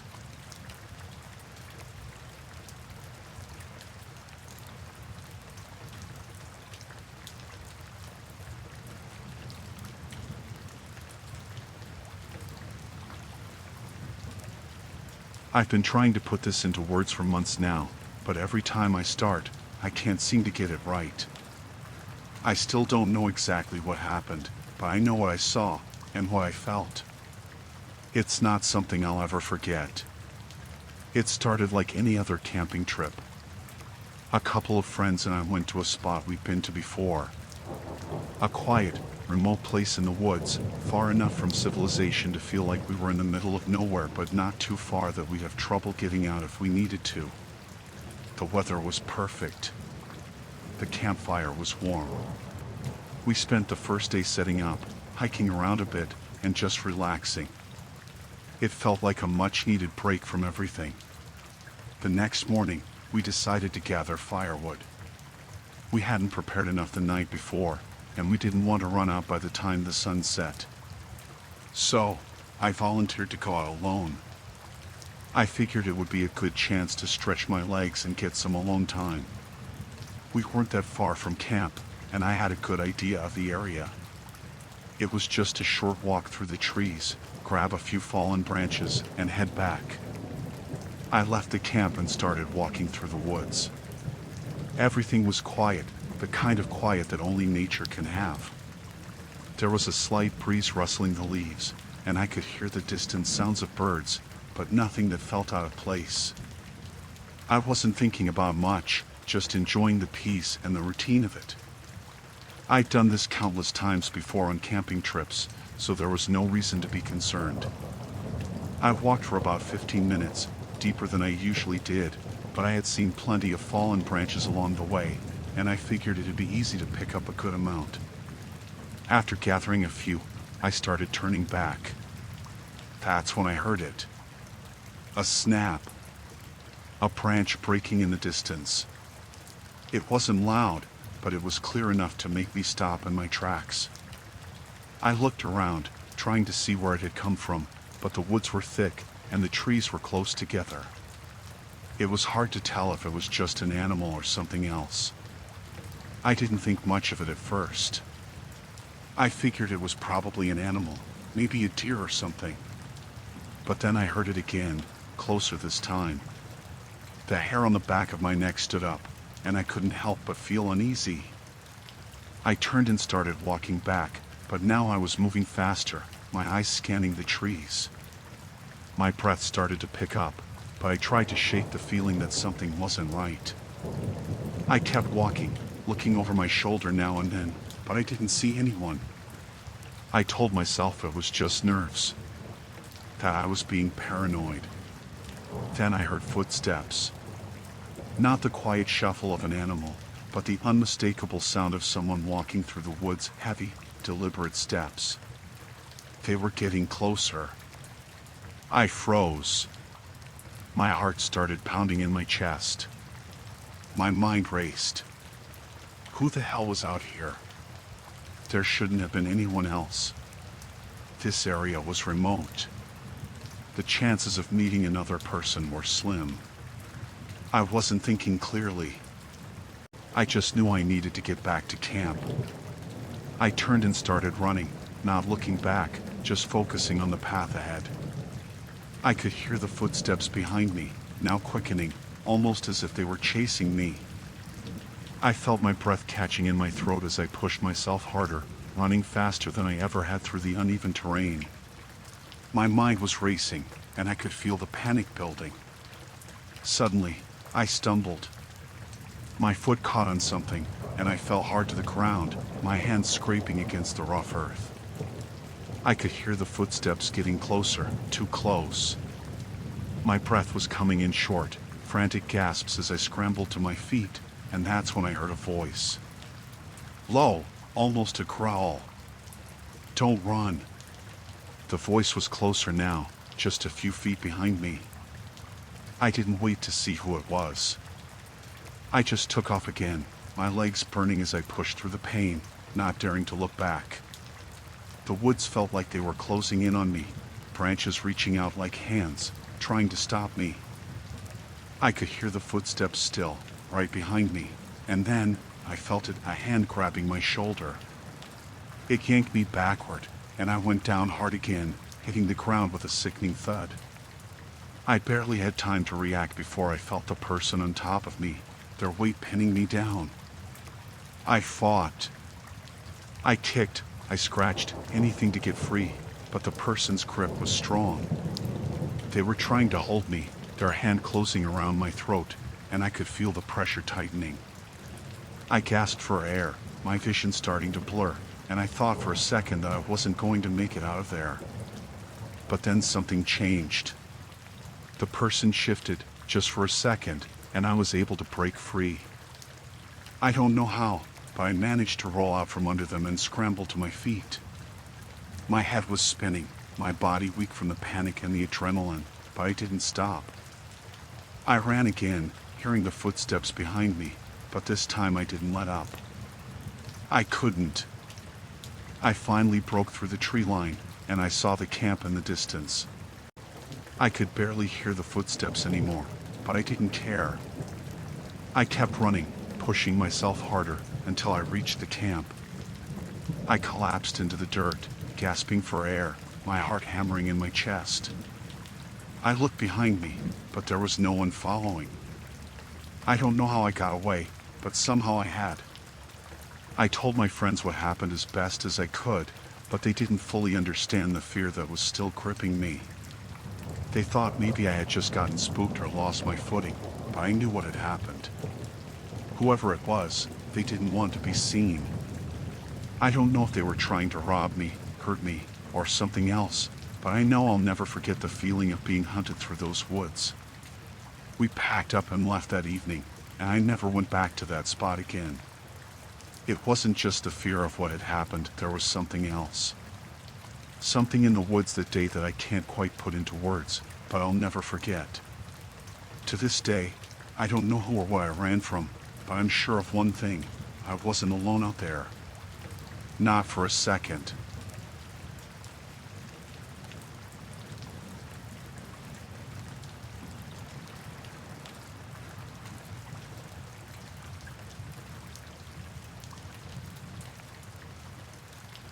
It started as a normal hike, at least that's what I kept telling myself. I've always loved the outdoors, and this trail was a popular one. I'd heard good things about it, and a few friends had hiked it before. So, when I was able to get a group together, I thought it would be the perfect weekend getaway. There were 4 of us, me, Sarah, Max, and Charlie. We were all seasoned hikers, so we weren't worried about the difficulty of the trail. We planned out our route and were ready to take it slow, stop at the scenic spots, and enjoy the time together. The first day was uneventful. We started early, the weather was perfect, and everything felt right. We stopped every few miles to rest, check out the views, and snack. There were other hikers around, but nothing unusual. Everyone was just doing their thing, and we were doing ours. It was our 3rd rest stop that we met them. I can't even remember their names now, but I'll never forget their faces. A couple, maybe in their late 30s, early 40s, came up to us while we were sitting by the side of the trail. They seemed friendly enough at first. Introduced themselves, asked if we were enjoying the hike, the usual small talk. What struck me as odd right away was how much they knew. "We saw you back at the first rest stop," the man said. His voice was smooth, friendly, but there was something off about it, something I couldn't place at the time. "Yeah, we took a quick break there too," Sarah replied, smiling politely. "Nice spot, isn't it?" the woman chimed in. "We noticed you guys are heading toward the summit, right?" It caught me off guard. I mean, of course, we were heading toward the summit. It was the whole point of the hike, but I didn't remember telling them that. We hadn't spoken to anyone else about our plans, at least not in detail. "Yeah," I said, "we're planning to make it to the top by the end of the day, take in the view." "Oh, that's great," the woman said with a smile. "You'll love the view, especially as the sun sets. It's the perfect time to be up there." I gave a polite nod, but the conversation felt strange. Too personal, too familiar, considering we had only just met them. Still, we weren't being rude, so we made small talk for a few more minutes before they left. They waved goodbye, and we watched them continue up the trail. After they left, I couldn't shake the feeling that something wasn't quite right. The way they knew our plans, the way they seemed to be watching us. I didn't want to say anything, not to make the others paranoid, but I felt a sense of unease creeping in. We continued on, but then it happened again. At our next stop, a couple of hours later, they appeared again. Just like before, they came up to us while we were resting. This time, they were asking about our pace, what we planned to do after reaching the summit, how long we thought it would take us. Again, they seemed way too familiar with our plans, asking questions that seemed innocent enough but were unsettling in the way they knew so much. By now, I was feeling uncomfortable. I couldn't explain why, but I knew it wasn't normal for strangers to show up at every stop. I kept looking around, half expecting them to pop out of the trees. Max noticed it too. "Are we being followed?" he asked quietly, leaning in toward me. "I don't know," I said. "But it's weird, right? I mean, how do they know what we're doing?" "I don't know," he said, "but we've only been on this trail for a day. What are the odds they're on the exact same schedule as us?" I didn't answer. I didn't need to. We both knew something was off, but we couldn't prove it. And that's what bothered me the most. There was no solid reason to be scared. It was just a feeling, one that kept growing with each encounter. Later that evening, when we made camp, we were all a little on edge. We set up our tents, started a fire, and tried to get some rest. But every time we heard someone approaching, I tensed up. I kept expecting them to appear again, but they didn't. Or at least, not right away. Around dusk, just as the light was fading, the couple appeared once more. This time, they didn't even greet us, they just walked into our camp like they belonged there. "Beautiful evening, isn't it?" the man said, smiling that same unnerving smile. "Yeah, it is," Sarah replied, but I could tell she was getting uncomfortable too. Her voice had that tight, forced quality to it. "We thought we'd check out your campsite," the woman said casually, glancing around. "It's nice. You're all set up for a good night." I wanted to tell them to leave, but I didn't know how. They hadn't done anything wrong exactly. They hadn't crossed any lines that I could point to. But they were too familiar, too intrusive. I could feel my stomach twisting in knots, and I could see that the others were starting to feel the same way. Max cleared his throat. "Well, it's getting late," he said, standing up. "We should probably turn in for the night. Big day tomorrow." The couple didn't seem to take the hint. They hung around for another few minutes, making small talk about the weather, about the wildlife in the area, but it wasn't just talk. They were watching us, studying us in a way that made me feel exposed, like they could see every little detail about us, like they were taking notes. Finally, they left, but I couldn't shake the feeling that they weren't done with us. That night, I didn't sleep. Every sound in the woods had me on edge, every rustle of leaves, every snap of a twig. I kept thinking I heard footsteps outside my tent. I know that sounds paranoid, but after everything that had happened, I couldn't help it. By morning, we were all feeling it. Tired, jumpy, like we couldn't trust anything around us. But we couldn't leave. We were committed to the hike, and there was no way out now. The next day, the couple was there again. This time, they were waiting for us at our next rest stop. They weren't hiding or sneaking around, they were just there, as if they had been waiting for us the whole time. "We've been ahead of you," the man said, like it was no big deal. "It's a nice little stretch of trail up there, but you might want to take it slow. The climb's a bit steeper than it looks." I looked at the others, and I could see the fear in their eyes. We all knew something was wrong now. It wasn't just the coincidences. It wasn't just the way they kept showing up. It was the way they acted, the way they knew things they shouldn't. I don't know what their plan was. I don't know what they wanted from us. But I do know this, by the time we reached the final stretch of the trail, I was done.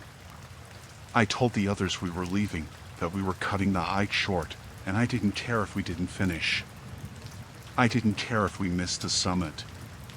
We turned around and headed back down the trail. This time, we didn't stop at the rest stops. We didn't take any chances. The couple never showed up again, and by the time we got back to our car, I was so relieved I almost didn't care about how weird the whole thing had been. I don't know if they were just strange hikers, or if they had some other reason for following us. But I do know this, I'll never hike that trail again.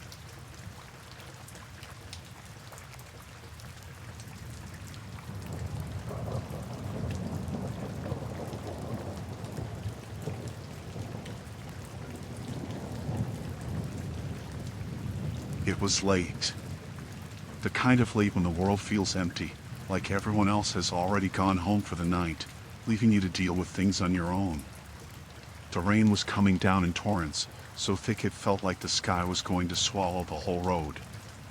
The windshield wipers could barely keep up with it, and the headlights of my car seemed useless, cutting through the rain only a few feet ahead. I wasn't in a rush, just trying to get home, but I couldn't shake the feeling that the storm was messing with my head. I was about 10 miles from the nearest town, on a long, dark stretch of road that was mostly trees on either side. I'd passed a few houses earlier, but now there was nothing. No lights, no signs of life. Just trees, rain, and the occasional flash of lightning that made everything look worse. My headlights caught something in the distance, and for a second, I thought it was just another reflection from the rain. But then I saw it again, movement on the side of the road. A figure. At first, I thought it might be someone walking, but then I noticed something strange. The figure was hunched over, and as I got closer, I realized it was a child. The kid was standing there, drenched, just standing still, staring down at the pavement. My heart rate picked up. The whole situation felt wrong. What was a child doing out here, in the middle of nowhere, in this kind of storm? I slowed the car, not sure what I was going to do. I wasn't the kind of person to ignore someone in need, but there was something unsettling about the whole thing.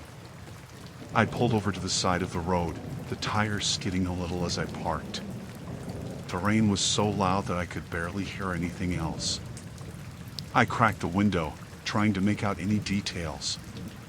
The child looked to be maybe 6 or 7, standing there in soaked clothes, shivering. "Hey, are you okay?" I called out, my voice barely above the noise of the storm. The child didn't answer. He just kept standing there, his head down, his back to me. My gut twisted. I told myself I was just being paranoid, that it was fine. Maybe the kid was lost or had been left behind by someone.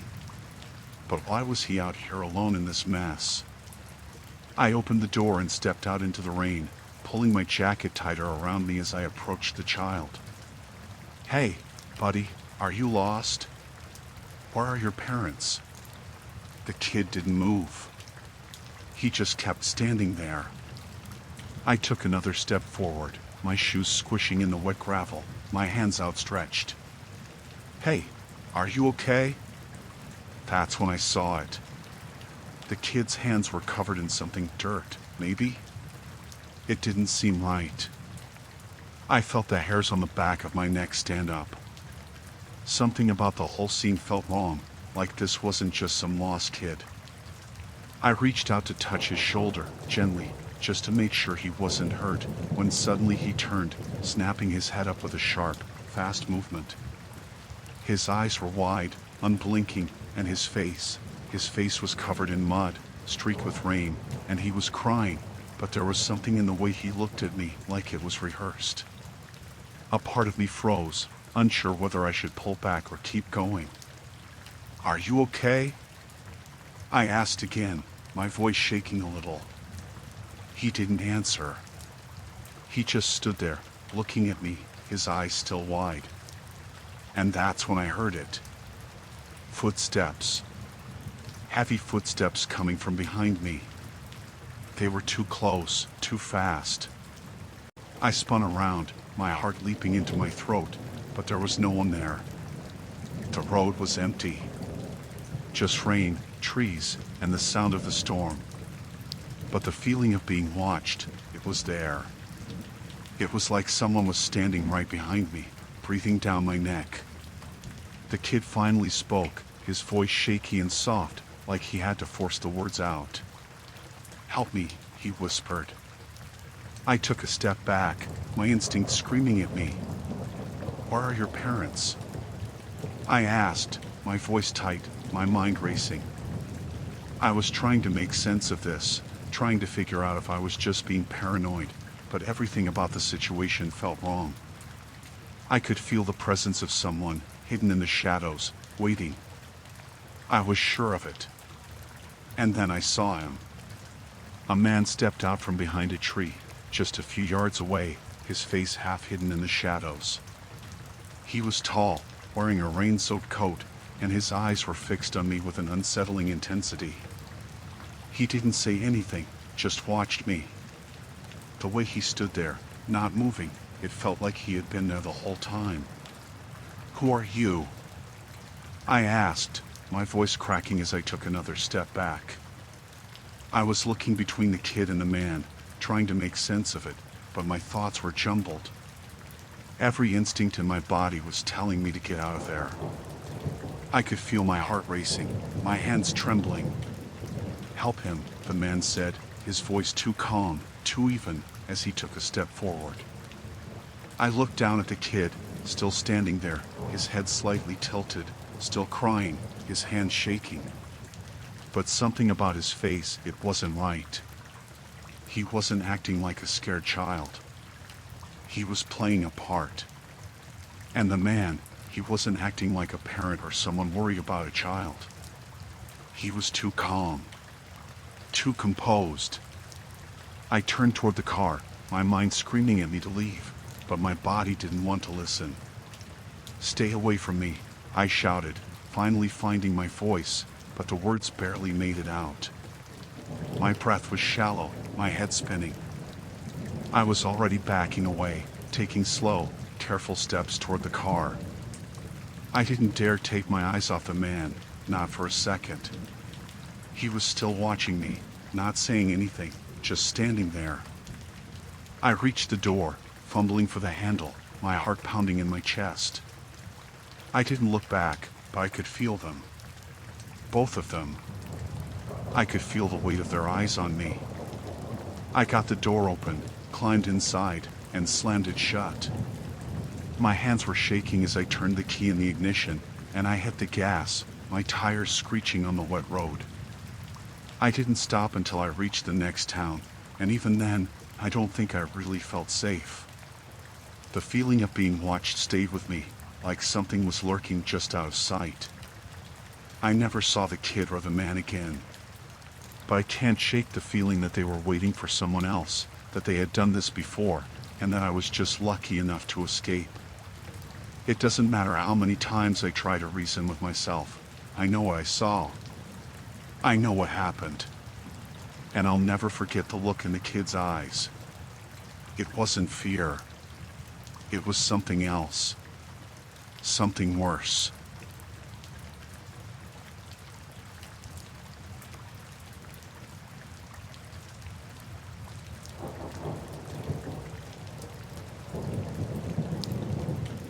We've been driving for hours when the storm hit.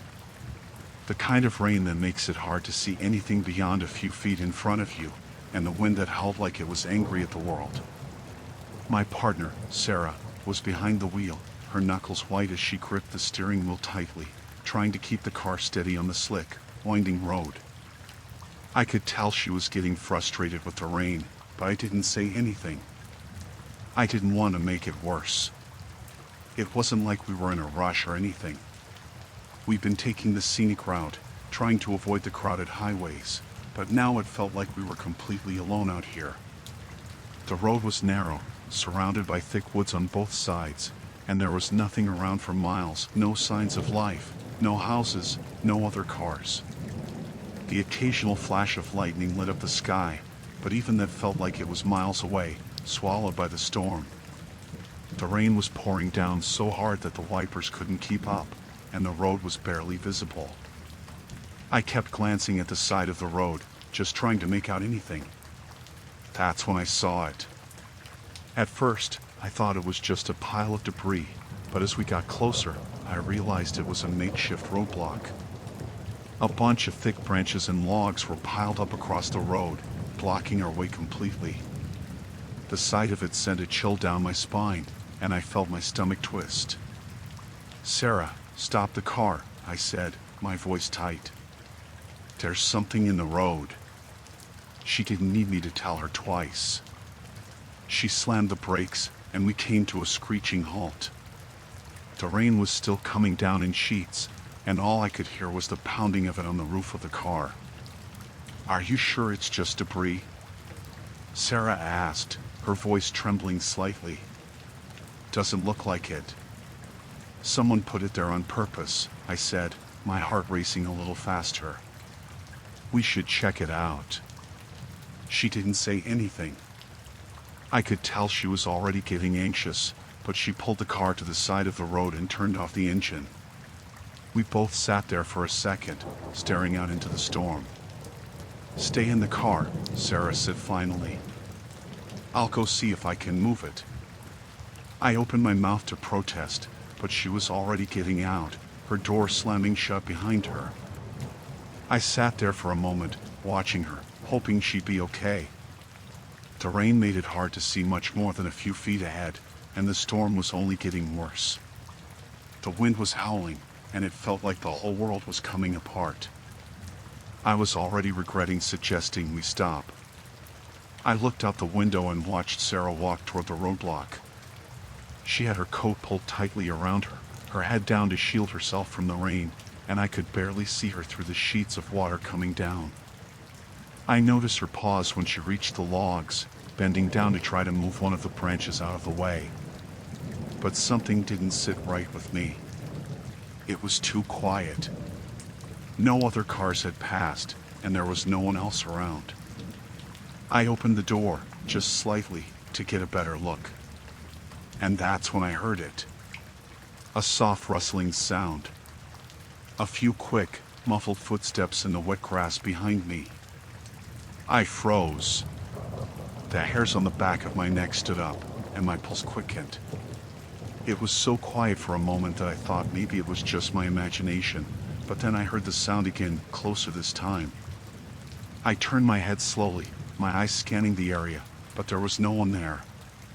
Just the thick shadows cast by the trees, the rain, and the occasional flash of lightning illuminating everything for a second before it went dark again.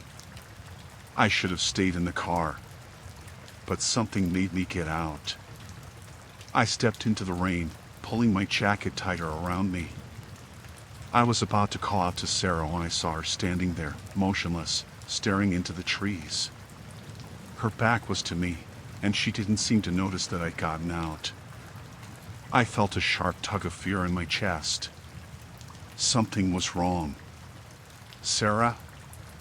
I called, my voice shaking a little. She didn't answer. I took a step closer, trying to ignore the cold feeling creeping up my spine. I wanted to call out again, but before I could, I heard the noise. Not from Sarah. From behind me. A low voice, barely above a whisper, but it was unmistakable. "What are you doing here?" I spun around, heart racing, but no one was there. The trees swayed violently in the wind, the rain coming down in sheets, but no one stepped out from the shadows. I was sure I had heard something. Someone. I turned back to Sarah, my eyes scanning the area around her. And then I saw them. Two figures emerging from the trees, their silhouettes barely visible in the rain. At first, I thought they were just shadows, but as they got closer, I could see them more clearly. Two men, wearing dark raincoats, their faces hidden by hoods. They didn't seem to be in any hurry, just slowly walking toward us. "Sarah!" I yelled, my voice cracking. "Get back to the car." But she didn't hear me. She just stood there, staring ahead, her face pale.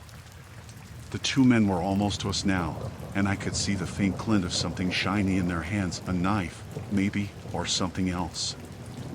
I couldn't tell. My heart was pounding in my chest, and I had a sick feeling in the pit of my stomach. These weren't just people looking for help. I had no idea who they were, but I knew they weren't friendly. The first man spoke again, his voice low, dangerous. "We don't like people wandering through here." I took a step back, my mind racing. "What do you want?" "We're just passing through. We don't want any trouble." "Too bad," the second man said, his voice cold. "You should have stayed on the main road." My mind was screaming at me to run. But there was no way I could leave Sarah here. I had to get her back to the car. I looked around quickly, trying to find some way out, but I couldn't see anything. We were too far from help. The storm made everything disorienting. The men were closing in now, and I had no idea what they were planning to do. The first man raised his hand, and that's when I saw the knife. The glint of steel in the low light of the storm. I grabbed Sarah's arm as hard as I could, yanking her toward the car. "Get in the car. Now!" She didn't resist, but she looked confused, like she couldn't understand what was happening. I pulled her with me, her feet slipping in the wet mud, and we both tumbled into the car, slamming the door shut behind us. I fumbled for the keys, my hands shaking, and I started the engine. The two men were still standing at the roadblock, watching us. They didn't move, but they didn't look away either. I slammed the car into reverse, the tires spinning on the wet ground, but I finally got enough traction to back up. I didn't even check the mirrors, just slammed it into drive and sped down the road. We didn't stop until we reached the nearest town, and even then, I don't think we ever really felt safe. I don't know what those men wanted, or why they decided to trap us there, but I'm just glad we got out. I never want to be that far off the beaten path again. And I sure as hell never want to come across a roadblock in the middle of nowhere, not knowing who's behind it. The storm passed, but the fear didn't.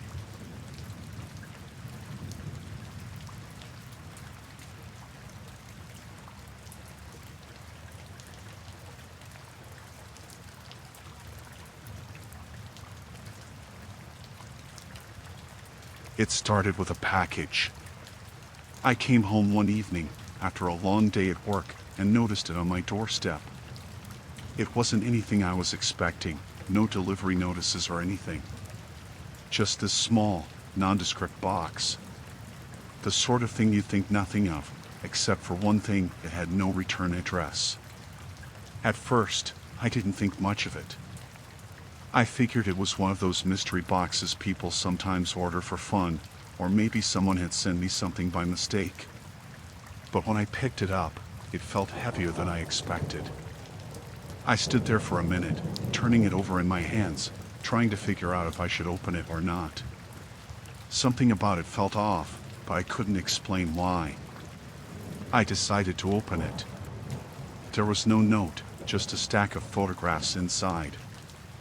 I froze when I saw the first one. It was a picture of my house, taken from across the street. Not just any photo, though. This was taken from the angle of my front porch, the same angle I'd see if I were standing at the edge of my lawn. But I didn't recognize the camera or the hand holding it. There was no way I had taken this picture, but it was definitely my house. The photo was crisp, clear, almost unnervingly so. I felt a chill run down my spine as I flipped through the rest of the photos. Each one was taken from a different spot, but all from the same general area outside my house. One of them showed me standing in my kitchen, my back turned to the window, unaware of whoever was outside. Another showed me sitting at my desk in my office, again, not knowing I was being watched. The photos were not of anything that should have been publicly visible, things I thought were private moments. I looked through all of them, trying to make sense of who could have taken them and why. The photos weren't necessarily clear about what time they were taken, but I knew. I knew every single one of them had been taken when I was completely alone.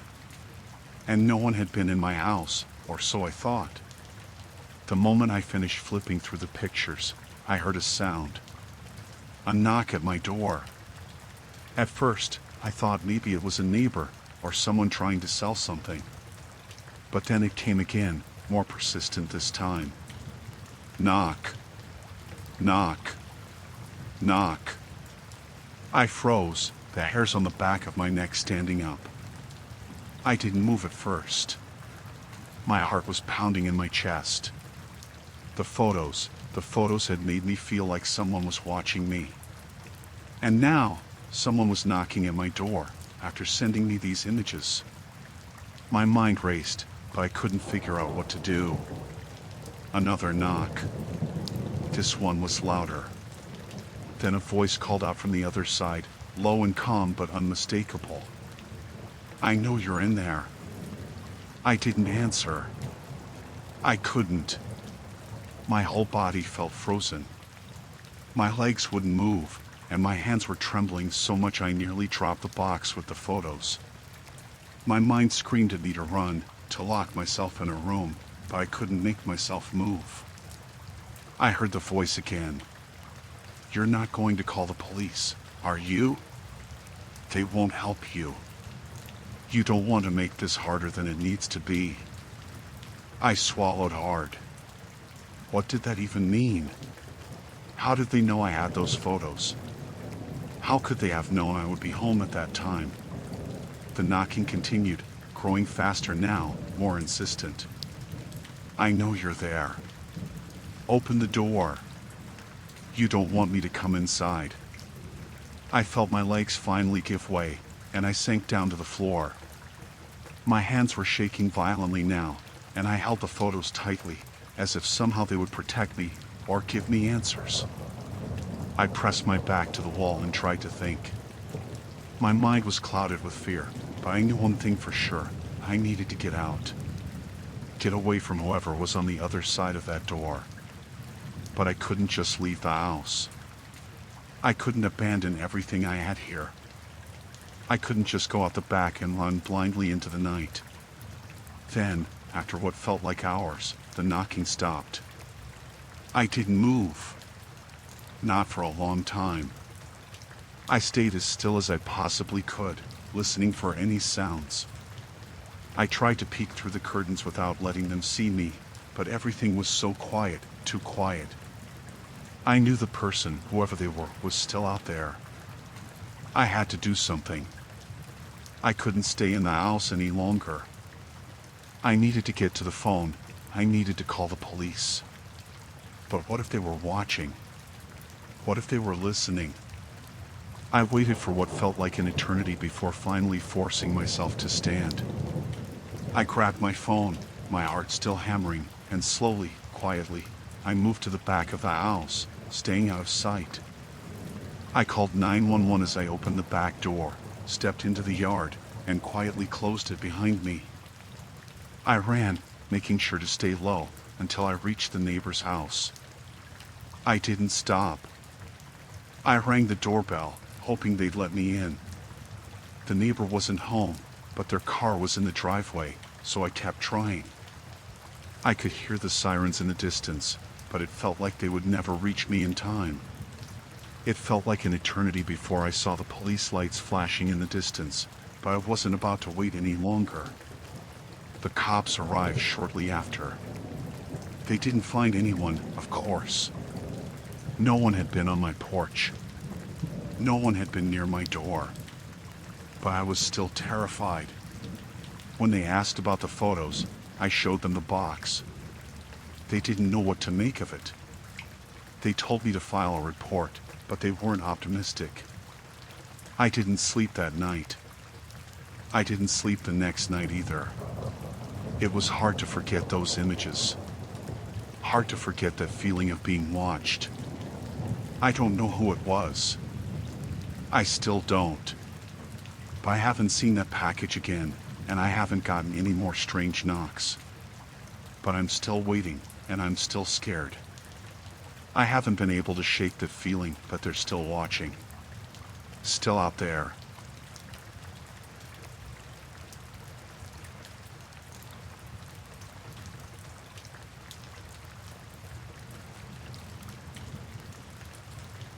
It was late, later than I meant for it to be. I had been driving for hours, trying to get home from visiting my sister.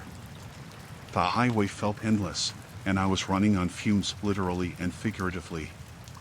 When I saw the gas station sign, I almost felt relieved. It was one of those small, out-of-the-way places, just a few pumps and a little building with flickering lights, but it was the only thing around for miles. I pulled in, parked next to one of the pumps, and went inside to pay. The place was empty except for the guy behind the counter, a younger guy who barely looked up from his phone when I walked in. I told him I needed to fill up and asked if they had a restroom. He nodded toward the back and muttered something about a key. There wasn't anyone else in the store, so I grabbed the key hanging on the hook by the counter and headed to the restroom. The door was one of those heavy, industrial ones, with peeling paint and a rusty lock. Inside, the place was as bad as you'd expect: dirty tiles, a flickering light, and a smell that made me want to hold my breath. But I didn't have a choice. I had to go. I was quick, trying to touch as little as possible. When I finished, I washed my hands and dried them on my jeans because the paper towel dispenser was empty. Then I went to leave. The door wouldn't open. At first, I thought maybe the lock was jammed. I tried turning the handle again, harder this time, but it didn't budge. I checked the lock itself, twisting it back and forth, but it was already unlocked. That's when I realized the problem wasn't the lock. The door was being held shut from the outside. I knocked, then banged on the door. "Hello? Hey!" The door stuck. My voice echoed in the tiny space, but there was no answer. I waited, listening. I thought maybe the guy at the counter would come check, but it was dead silent. I banged again, harder this time, and yelled, "Can someone open the door?" Nothing. My heart started to race. I tried to think logically. Maybe the door was heavy, and it got stuck somehow. Maybe the guy at the counter didn't hear me. But then I remembered how quiet it was in the store when I walked in. He had to have heard me. I pulled out my phone to call the gas station, but there was no signal. Just a spinning wheel where the bars should have been. I tried moving around the tiny room, holding the phone up, but it didn't make a difference. I was completely cut off. Panic started creeping in, but I told myself to stay calm. I knocked again, softer this time, hoping someone passing by might hear me. "Hello? Can someone let me out?" The door stuck. My voice sounded shaky now, and hearing it like that made the panic worse. I pressed my ear to the door, trying to hear anything on the other side. At first, there was nothing but the faint hum of fluorescent lights. Then I heard something, a shuffling sound, like footsteps. Relief flooded me. "Hey! I'm stuck in here. Can you open the door?" The footsteps stopped. I waited, expecting to hear the scrape of the lock or the door handle turning, but nothing happened. "Hello?" I called again. The silence felt heavier now, pressing against me. Then the footsteps started again, slower this time, moving away from the door. "Wait. Don't leave." I yelled, banging on the door again. But whoever it was, they were gone. I felt trapped in every sense of the word. The tiny bathroom felt smaller with each passing second, and the silence outside made it worse. I tried to think of a way out. The window was too high and too small to climb through, and the walls were solid concrete. There was no way out except the door. I don't know how long I waited, but eventually, I heard something again. A faint creak, like the sound of a door opening. My heart leapt. Maybe the guy from the counter had finally realized what happened. I pressed my ear to the door again, straining to hear. "Hello?" I called, but my voice sounded weak now. The footsteps were back, heavier this time, and getting closer. They stopped just outside the door. My breath caught in my throat. Is someone there? For a long moment, there was nothing but silence. Then, so quiet I almost didn't hear it, there was a soft tap on the other side of the door. Just one deliberate knock. I stumbled back, my chest tight and my pulse racing. "Who's there?" I tried to sound firm, but my voice cracked. "Let me out." No response. The knock didn't come again. I stared at the door, my mind racing. Whoever was out there wasn't trying to help me. They were toying with me. I fumbled with my phone again, praying for a signal, but it was useless. The spinning wheel taunted me, and I felt the weight of the situation pressing down. I was trapped, completely at the mercy of whoever was on the other side. I don't know how long I stood there, staring at the door. It felt like hours, though it was probably only a few minutes. Then, just when I thought they might have left, the doorknob turned. It moved slowly, the sound of metal against metal sending a chill through me. I held my breath, frozen in place. The door opened just a crack, enough for me to see a sliver of the dimly lit hallway beyond. "Who are you?" I asked, my voice barely above a whisper. The door didn't open any further, but it didn't close either. I couldn't see anyone on the other side, just the empty space beyond the crack. My heart was pounding so hard it hurt. Then, suddenly, the door slammed shut. The sound was deafening in the small space, and I stumbled back, hitting the sink. My hands were shaking, and I felt tears sting my eyes. I didn't understand what was happening, but I knew I couldn't stay in there. I don't know where I found the strength, but I ran to the door and pounded on it with everything I had. "Let me out!" I screamed over and over again. "Let me out!" And then, as suddenly as it started, the door opened. It didn't creak this time. It just swung open, revealing the empty hallway beyond. There was no one there. I didn't think. I just ran. I didn't even stop to look at the counter as I bolted out of the gas station and into my car. The pump was still in my tank, the meter frozen mid-fill, but I didn't care. I yanked it out, threw it onto the ground, and sped away. I didn't stop until I was miles down the road, my hands gripping the wheel so tightly my knuckles turned white. I still don't know who was out there or what they wanted, but I know one thing: I'll never stop at a gas station that isolated again.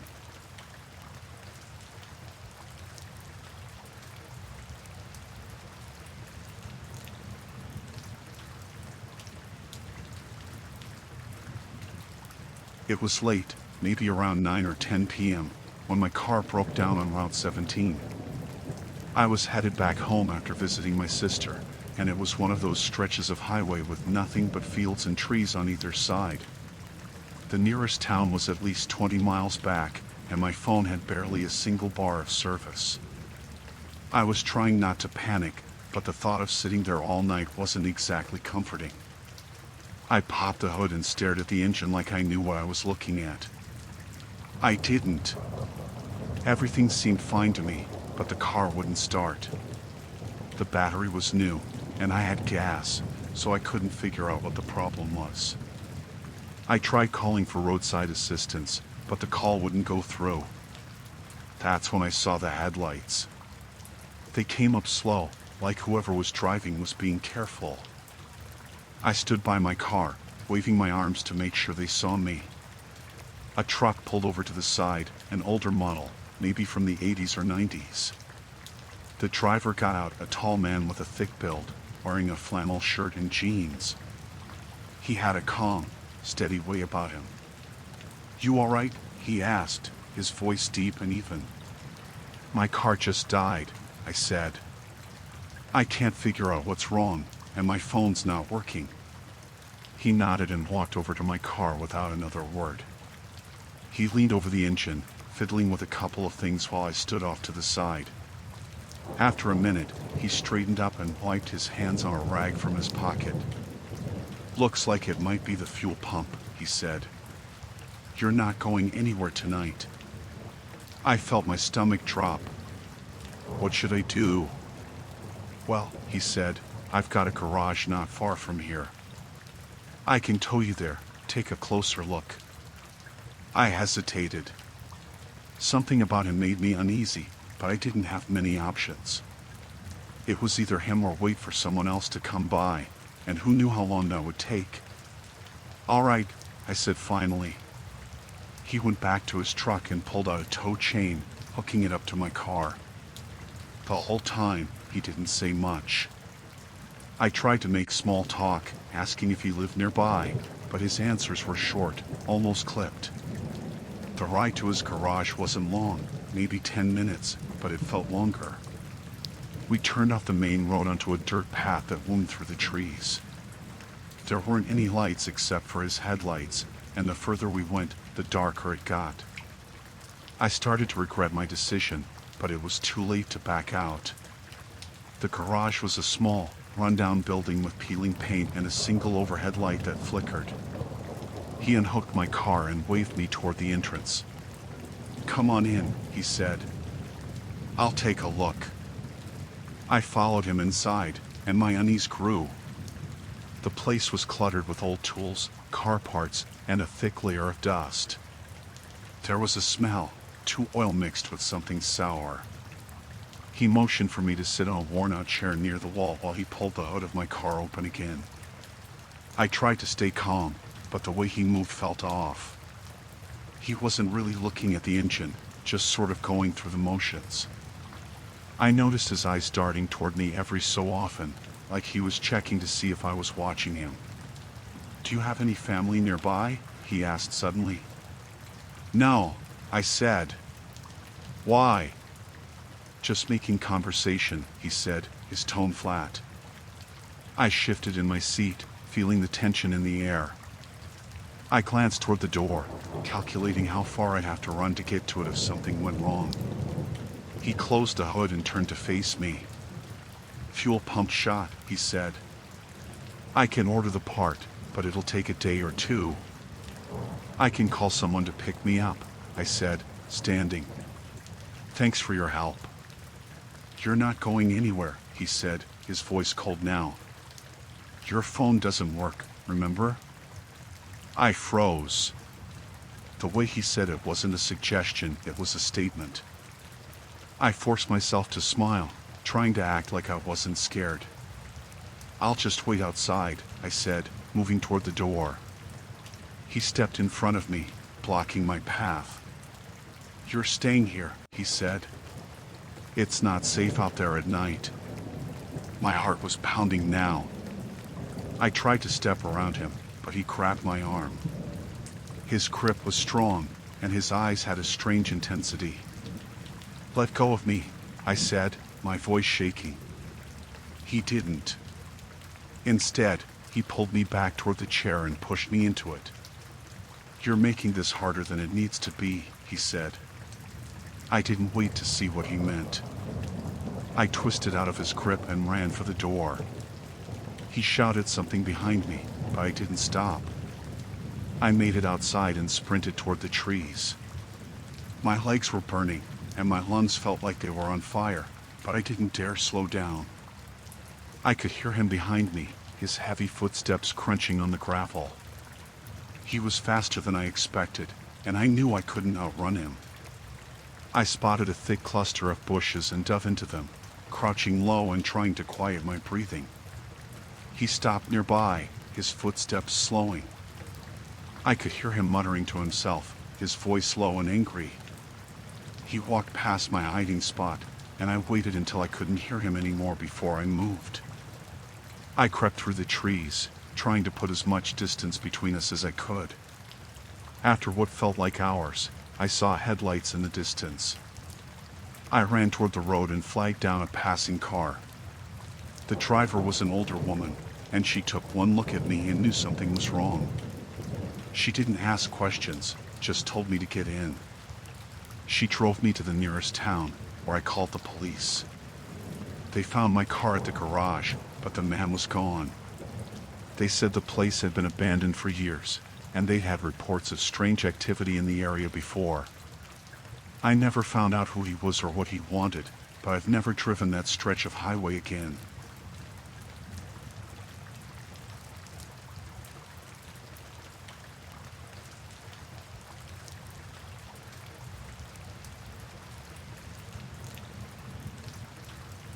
I didn't think it would be anything serious. Just a weekend camping trip with a few friends. We'd gone to the same spot a couple of times before, remote, quiet, and far enough from the usual crowds that it felt like we had the whole place to ourselves. I'd always loved the woods. The peace, the stillness. It was my escape, my reset button. The first day was just like any other. We set up our tents, built a fire, and spent the evening talking and joking around. Nothing unusual. The night was cool but comfortable, and after the fire died down, we all settled into our tents. I remember hearing a few animals in the distance, but nothing that seemed alarming. It was a typical night in the woods. But the next morning, when we woke up, things felt a little different. We'd all gotten up early to cook breakfast. It was still quiet, the kind of quiet where you can hear every twig snap and every breeze rustle through the leaves. As we were eating, one of my friends, Danny, pointed out something strange on a nearby tree. It looked like a symbol, carved into the bark, about the size of a dinner plate. It wasn't a typical mark you'd see from the natural wear of the forest. It was too deliberate. Too clean. "Is that a symbol?" Danny asked, squinting at the tree. We all stood up and walked over to take a closer look. It was a series of lines that crisscrossed in an almost symmetrical pattern. The lines weren't deep, but they were noticeable enough. The kind of thing you'd have to work at to carve into a tree with something sharp. "I've never seen anything like it," said Sarah, another friend. She crouched down and ran her fingers along the marks. "It's definitely not just some random scratch." We stood there for a minute, unsure what to make of it. There wasn't any obvious explanation for it. None of us had done it, and none of us thought any other hikers would leave a mark like that. It didn't feel right, but it wasn't something that screamed danger either. "Maybe it's just some weird tree carving," I said, trying to brush it off. "People carve things all the time." But Danny wasn't convinced. He looked around at the trees nearby. "You guys don't think there's more of them, do you?" It didn't take long for us to find more. They were scattered all around our campsite. Not on every tree, but enough that you couldn't ignore them. At first, I figured it was just a coincidence, but the further we walked, the more frequent they became. And the marks started to look different, like they were changing. Some of them were jagged, while others were smooth, almost as if the person carving them had gotten better at it. The lines became more intricate, more deliberate. The last mark we found, just past the edge of our campsite, was the most unsettling. It was carved into a massive oak tree, and this one wasn't a simple symbol. It looked like a crude face, deep, angular lines, and what could have been eyes and a mouth. A face that seemed to be staring right at us. "I don't like this," Sarah said, her voice shaking. "This isn't normal." Danny stood frozen, his eyes wide. "We should leave. Right now." I agreed, but I didn't want to show it. The air around us had shifted. It felt thicker, like something had been watching us. The woods, which had once seemed inviting and peaceful, now felt oppressive. Heavy. And the symbols, they didn't feel random anymore. "We should get back to camp," I said. "Maybe pack up, go somewhere else." But just as I turned to head back, I heard something. A rustling. Not the wind. Not an animal. It was too deliberate. Someone or something was moving through the brush. We all froze, listening. It came from further down the trail. A crunch of leaves.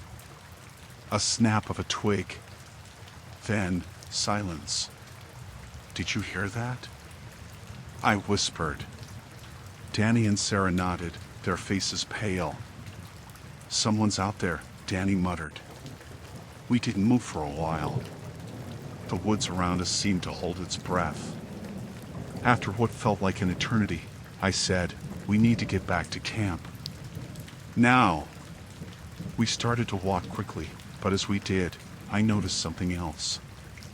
A set of fresh footprints on the dirt trail. They were wide, heavy steps, not like any of ours. And they weren't there when we'd first walked by. The footsteps led away from the camp, deeper into the woods.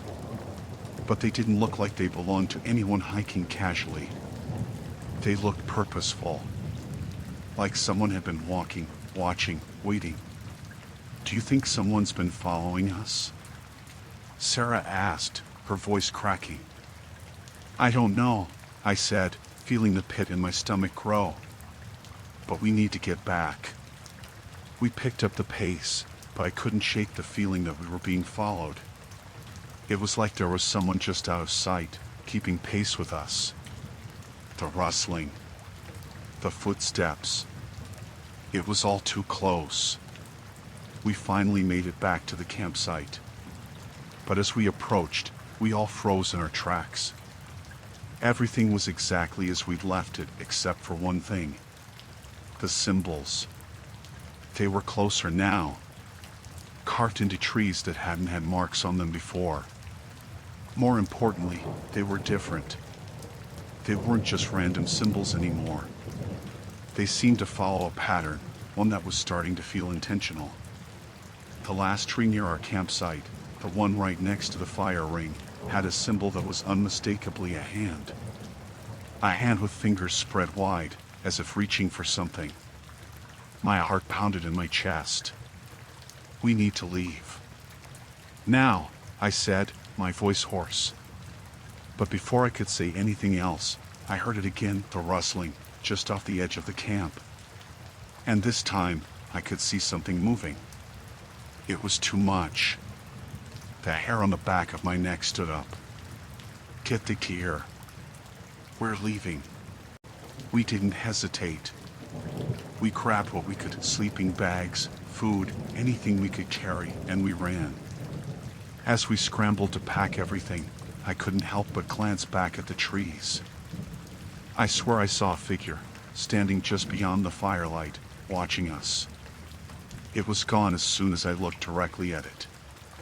We didn't stop until we reached the car, and even then, I couldn't shake the feeling that something was wrong. We didn't talk much on the way back, but the silence between us was enough. The woods, the symbols, the footprints, all of it had felt like a warning. A warning that someone or something had been watching us. The next day, we reported what happened to the ranger station. They took our details, but when we asked about the symbols, the ranger just looked at us like we were crazy. No one else had reported anything strange. But I know what I saw. We all know what we saw. Those marks on the trees were no accident. And whatever or whoever was out there was watching us.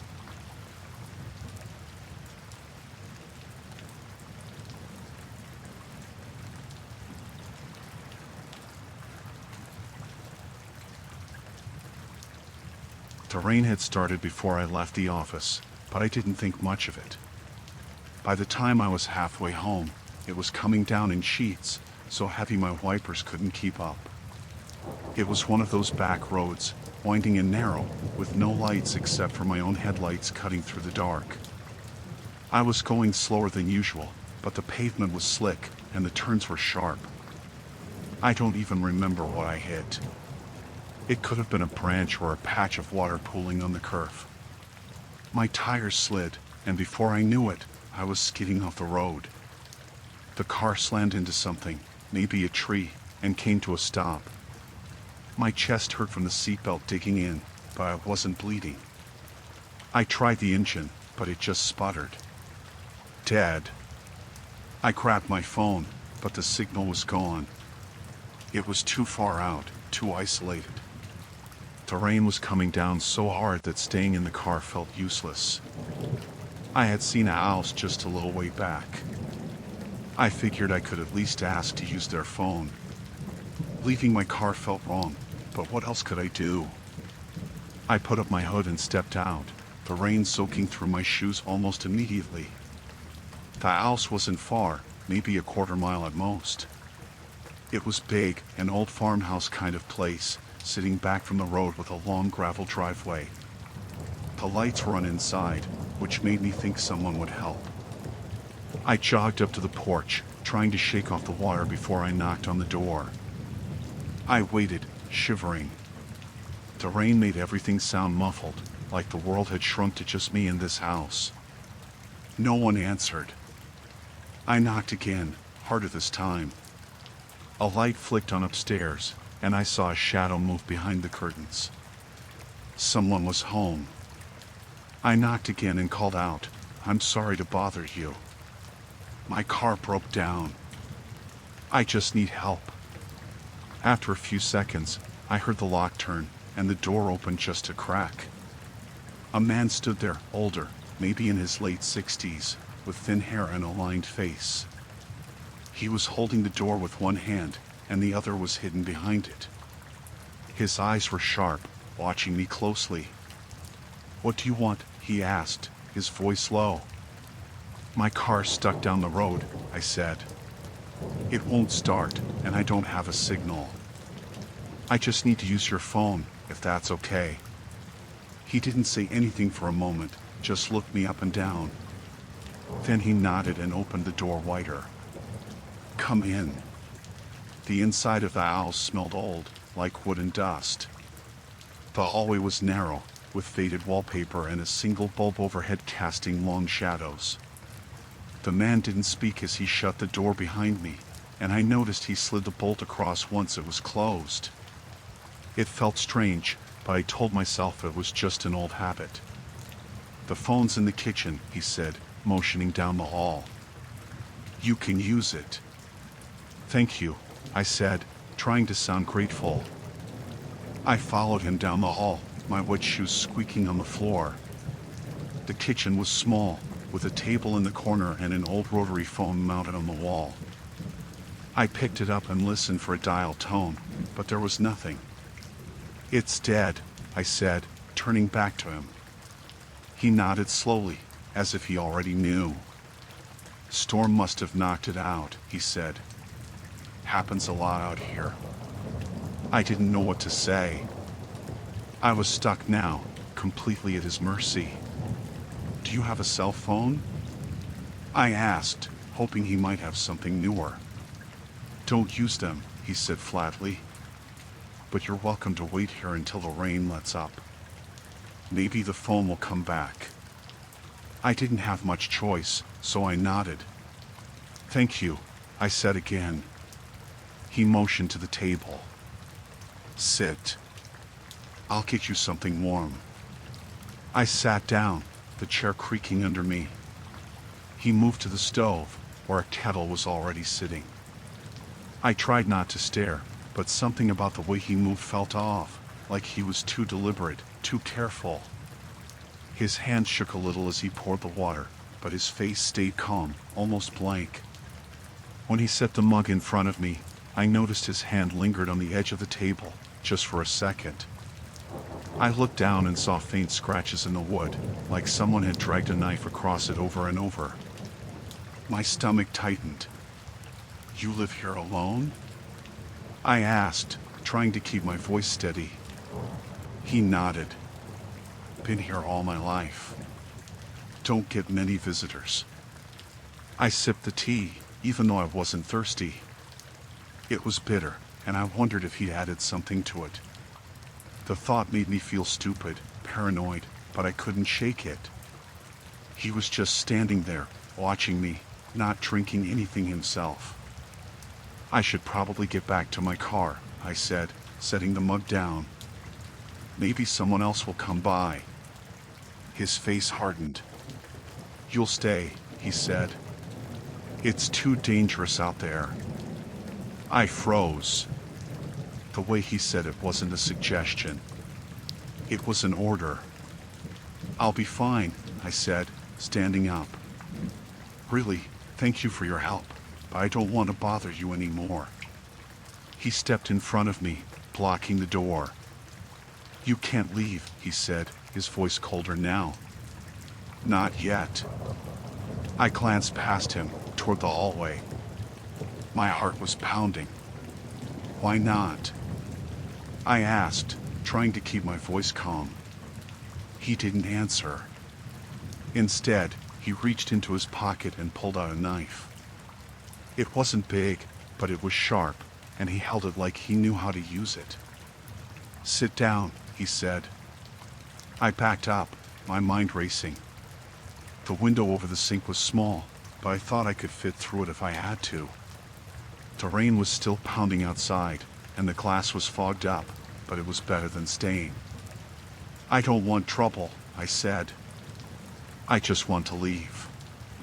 He shook his head slowly. "You shouldn't have come here." Before he could move, I grabbed the mug from the table and threw the hot tea at him. He screamed, clutching his face, and I bolted for the window. The latch was stiff, but I forced it open and scrambled through, landing hard in the mud outside. I ran, not looking back, slipping and stumbling in the rain. I could hear him shouting, but his voice faded as I put more distance between us. When I reached the road, I didn't stop. I kept going until I saw headlights in the distance. I waved my arms, desperate, and the car slowed. A woman rolled down her window, looking concerned. "Are you okay?" she asked. "Please," I said, breathless. "I need help. There's a man back there, he has a knife." She unlocked the door, and I climbed in, shaking and soaked. She called the police as we drove away. I told them everything, but when they went to the house, it was empty. No sign of a man, no sign of anyone. I don't know where he went, but I still think about that night. About what could have happened if I hadn't gotten out.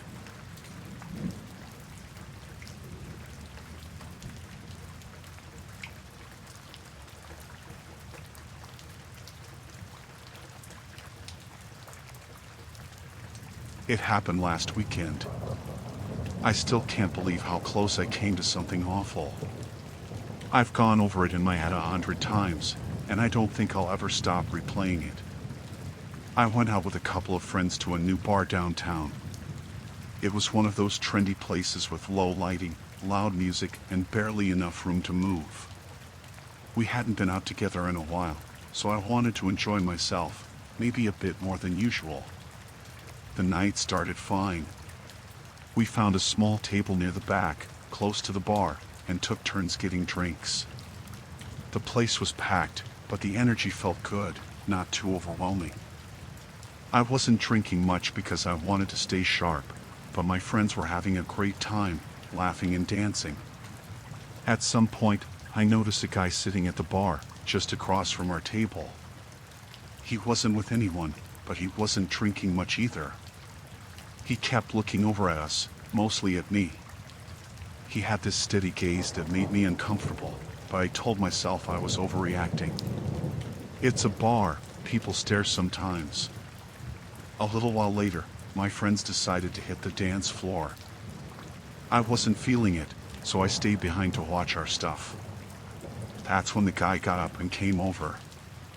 He smiled and asked if he could sit down. I didn't want to be rude, so I nodded. He introduced himself as Adam and started asking questions, small talk about the music, the crowd, if I came here often. His voice was calm, but there was something off about him, like he was too practiced, too smooth. When my friends came back, he got up and walked away without a word. It was odd, but I was relieved he was gone. Later, one of my friends offered to grab the next round, but I said I'd go. I walked up to the bar and stood in the only open spot, next to Adam. I didn't even notice him at first. He acted surprised to see me, like it was a coincidence. He leaned in closer, saying something about how the bar was too crowded and asking what I was drinking. I didn't want to engage, so I just smiled politely and looked away. When the bartender handed me my drink, I saw Adam out of the corner of my eye. He was quick, too quick. He reached over, his hand brushing against my glass for barely a second. I froze. My brain told me what I saw, but it didn't feel real. He had slipped something into my drink. I didn't touch it. I just stood there, staring at it, my heart racing. Adam noticed. His expression changed, just for a moment. It was subtle, but I saw the shift in his face, like he knew I'd caught him. I didn't say anything. I grabbed the drink, acting normal, and walked back to the table. My hands were shaking. I set it down and told my friends I needed some air. Outside, the cool night air hit me, and I felt a bit steadier. I called one of my friends and told her what happened. She came out right away, and we decided to leave. As we were walking to the car, I glanced back toward the bar. Adam was standing at the entrance, watching us. I grabbed my friend's arm and told her to hurry. We got in the car and drove off. I thought that was the end of it. I couldn't have been more wrong. When I got home, I checked all the doors and windows twice. My apartment isn't in a bad area, but I still felt uneasy. I couldn't shake the image of Adam's face, the way he looked at me. It was around midnight when I heard the first sound, a faint tapping at the front door. I froze, my chest tightening. It wasn't loud, just a soft, deliberate tap. I crept to the door and looked through the peephole. No one was there. I told myself it was nothing, maybe just the wind. But then I heard it again, louder this time. My heart was pounding so hard I could feel it in my ears. I called my friend, whispering into the phone. She told me to stay on the line while she called the police. The tapping turned into a knock. Not frantic, just steady, like whoever it was knew I was there. I grabbed a kitchen knife and backed away from the door, keeping the phone pressed to my ear. My friend was panicking, asking if I could see anyone. And then I heard a voice. "Hey," it said, muffled through the door. "It's me, Adam. I think you left something at the bar." My blood ran cold. How did he know where I lived? I didn't respond. I didn't move. "I just want to talk," he said, his voice calm, almost friendly. "Come on, open the door." I stayed silent. The knocking stopped. For a few minutes, there was nothing but silence. I thought maybe he had left, but then I heard something outside the living room window. I turned off the lights and crouched down, peeking through the blinds. Adam was standing there, staring in, his face partially lit by the street lamp. He didn't say anything, didn't move. He just stared, like he was waiting for me to break. The police arrived 10 minutes later, though it felt like hours. I saw their car pull up, the red and blue lights flashing. Adam bolted. The officers searched the area but didn't find him. They said they'd patrol the neighborhood for the rest of the night and told me to stay somewhere else if I didn't feel safe. I stayed with my friend that night, but I couldn't sleep. I kept wondering how he found me, what he would have done if I hadn't noticed him at the bar. The police said there wasn't much they could do unless he came back. I've since changed my locks, installed security cameras, and started carrying pepper spray. I still don't know if he'll come back, but I'm trying to be prepared if he does. I don't think I'll ever feel completely safe again.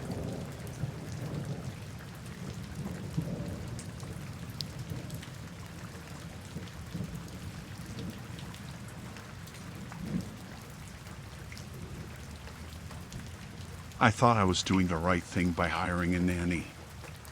I had to go back to work, and I couldn't leave my daughter, Ellie, in daycare yet. She was only 6 months old, and I wanted her to have someone who could focus on her completely. I used an agency that came highly recommended by a coworker. They promised their candidates were thoroughly vetted, with background checks, references, and interviews. The nanny they sent, Vanessa, seemed perfect. She was in her late 20s, with a warm smile and a calm demeanor. She said she had been working with children for years and loved caring for infants. She even brought a folder with her certificates and references during the interview. I checked the papers, and everything looked legitimate. I felt lucky to have found her so quickly. The first week went fine. Vanessa was punctual, attentive, and always gave me detailed updates on Ellie's day. She texted me pictures of Ellie smiling, eating, and napping, which eased my guilt about being at work. She seemed genuinely affectionate toward my daughter, and Ellie warmed up to her fast. But by the second week, little things started to bother me. One day, I came home early because my meeting got canceled, and I found Vanessa sitting on the couch, scrolling through her phone while Ellie was fussing in her playpen. Vanessa jumped up as soon as she saw me, apologizing and saying she'd just taken a quick break. I brushed it off, telling myself she was human and entitled to a moment of rest. Then, I noticed Ellie was cranky more often when I got home. She seemed tired, and her naps were all over the place. When I asked Vanessa about it, she said Ellie was going through a fussy phase, which was normal for babies her age. Again, I let it go. The turning point came the day I forgot my work laptop at home. I came back mid-morning to grab it and found Vanessa in the kitchen. She didn't hear me come in, so I stood there for a moment, watching her. She was on the phone, speaking softly, but her tone was urgent. "She's gone for the day," she was saying. "I told you, it's fine. Just come later." "No, no one will know." I felt my stomach drop. She glanced over her shoulder and saw me standing there. Her face went pale, and she quickly hung up. "Who were you talking to?" I asked, trying to keep my voice steady. She stammered something about her sister needing advice, but she looked nervous. I didn't believe her, but I didn't want to confront her right then. I grabbed my laptop and left, my mind racing. That night, I couldn't sleep. Something about Vanessa's behavior didn't sit right with me. The next day, I decided to leave work early without telling her. I wanted to see what was really going on when I wasn't home. When I got to the house, I parked down the street and walked quietly to the front door. I unlocked it as silently as I could and stepped inside. The house was too quiet. I called out for Vanessa, but there was no answer. Panic set in as I rushed through the rooms, searching for Ellie. I found her in her crib, crying. She was alone. Vanessa was nowhere in the house. I picked Ellie up, trying to calm her while dialing Vanessa's number. She didn't answer. I checked the baby monitor footage on my phone, and my heart sank. The camera in the living room showed Vanessa walking out the front door, leaving Ellie alone. I didn't know what to do. I was furious and terrified. I called the agency immediately and told them what had happened. They promised to look into it and said they would contact Vanessa. That evening, Vanessa showed up at my door as if nothing had happened. She had a story ready. She said she had stepped out to get the mail and must not have heard Ellie crying. I didn't buy it. I fired her on the spot and told her to leave. She begged me to reconsider, but I slammed the door in her face. I thought it was over, but it wasn't. A few days later, I noticed a car parked across the street.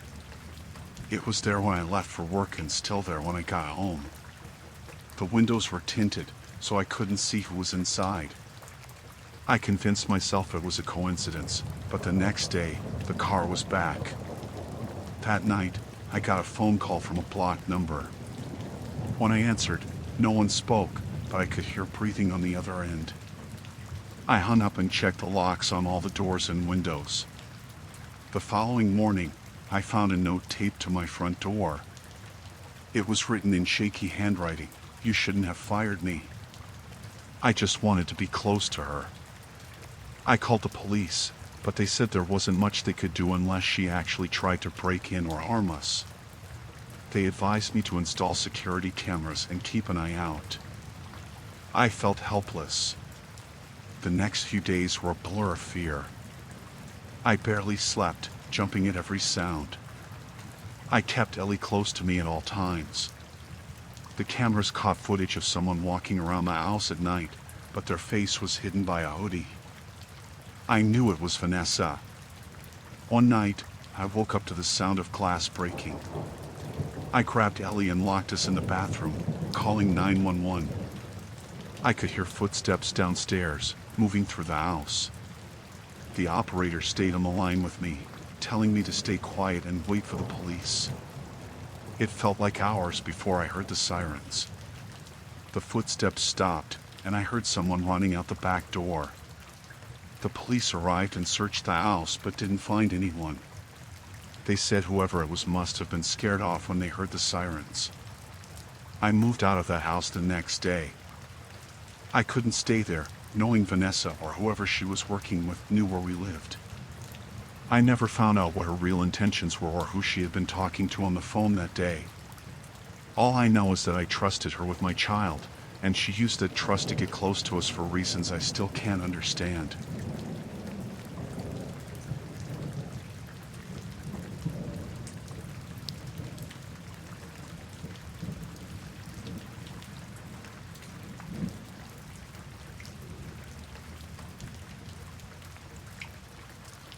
It was supposed to be a peaceful weekend getaway, a chance for the group to escape the noise of city life and get back to nature.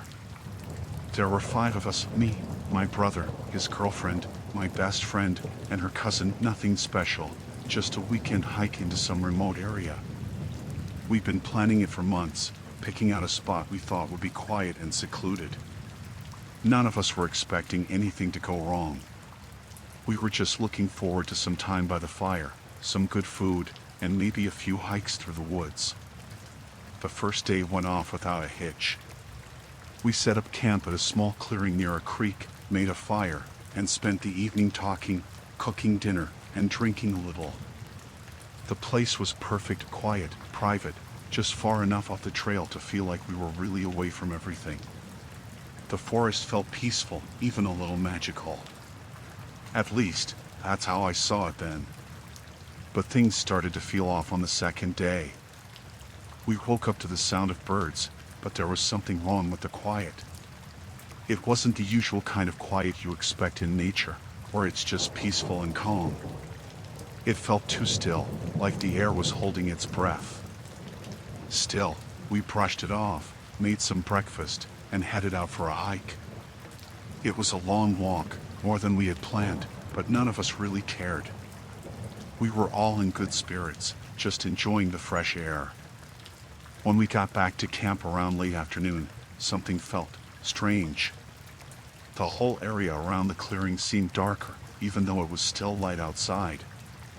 I couldn't put my finger on it, but I just felt uneasy.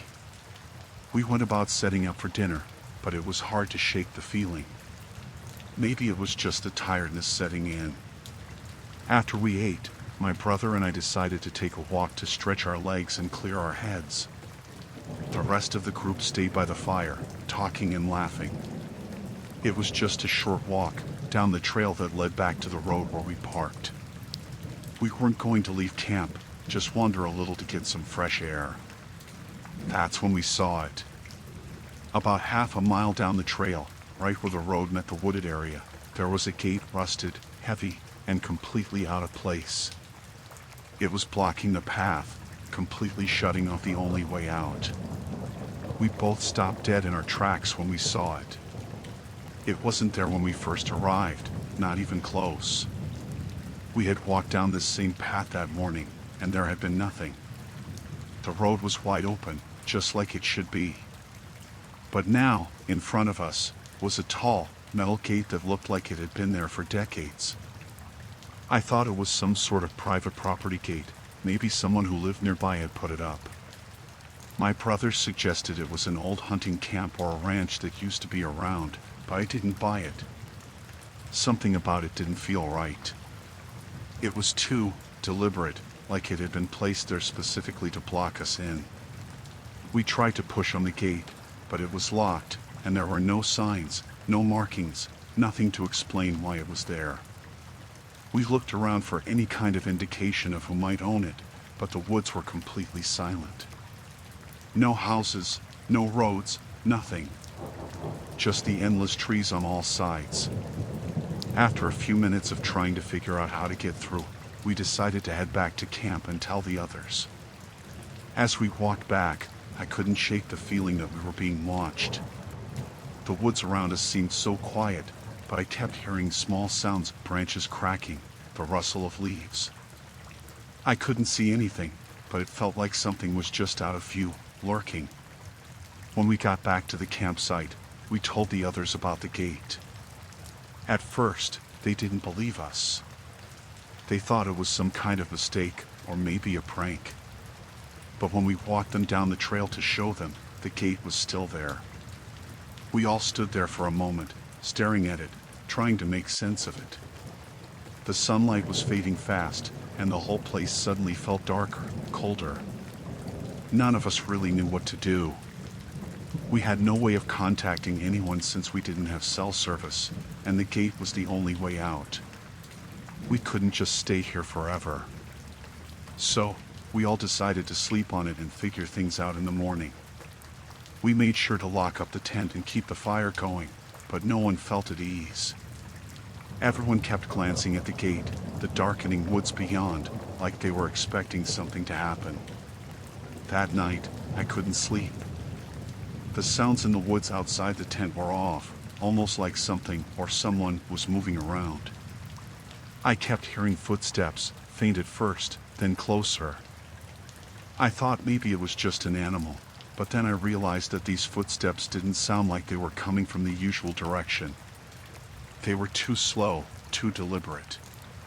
And they seemed to stop when I tried to listen more closely, as if someone was standing perfectly still, waiting for me to look. I tried to shake it off, but I couldn't. Every time I almost drifted off, I'd hear them again, just outside the tent. I got up to check the fire, but it was still going strong. No one else was awake. Everything was quiet again, but I felt it. There was something wrong. In the morning, we packed up our things, trying to figure out what to do. We couldn't just leave the way we came. The gate was still there, locked in place. And there was no way around it. The road behind us was blocked by a thick wall of trees, with no visible way through. We debated for a while on whether to try climbing the gate, but it was too high, and there was no way to know who might be on the other side. After a few hours, we finally made the decision to head deeper into the woods, hoping we could find another way out. But when we turned back onto the main trail, we were met with something even worse. The gate wasn't the only thing blocking us anymore.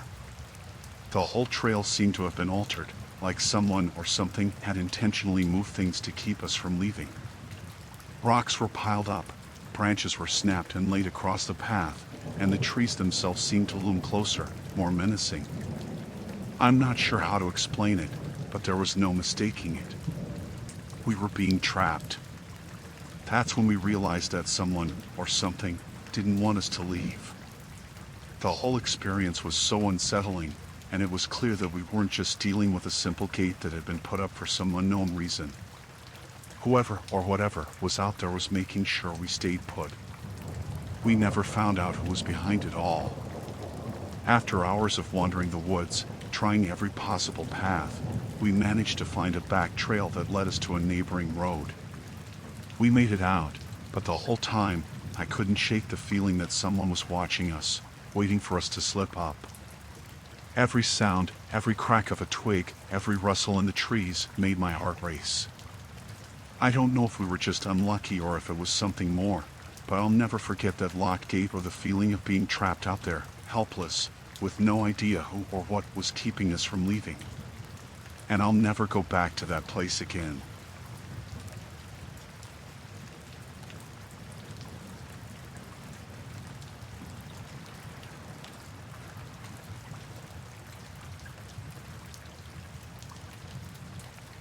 The hike started out normal. It was me and my best friend, Kevin, on a weekend trip to a national park we've been talking about for months.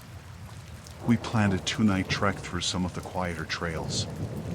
It wasn't supposed to be a big deal, just a way to get away from work and all the noise of daily life.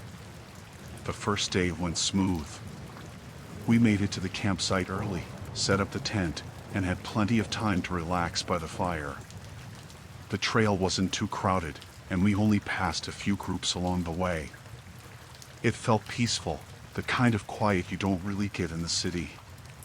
The second morning, as we were packing up to move to the next site, a group of 4 people came through. 2 guys, 2 women. They looked about our age, maybe a little older. Their gear was worn, like they'd done this kind of thing before, and they were friendly enough at first. One of the guys, tall with a shaved head, called out a greeting, and they stopped to chat. Kevin's always more social than me, so he did most of the talking. They asked where we were headed, how long we'd been out, all the usual stuff. I thought it was fine, but something about the way they kept glancing at our gear put me on edge. like they were sizing it up. I brushed it off, telling myself I was overthinking. After a few minutes, they said goodbye and continued down the trail. Kevin waved, and we finished packing. It wasn't until we got moving that I realized they were going the same direction we were. We catch glimpses of them ahead, their voices carrying through the trees, but we kept our distance. When we reached our next site, they were already there. It wasn't a designated campsite, just a clearing by a stream, but it was big enough for multiple groups. They waved when they saw us, and Kevin waved back. I wasn't thrilled about sharing the space, but it's public land, and we didn't have much choice. As we set up our tent, the group came over again. They were still friendly, offering us some of their trail mix and asking if we needed help with anything. The tall guy, he introduced himself as Jay, even complimented Kevin's tent, saying it looked sturdy.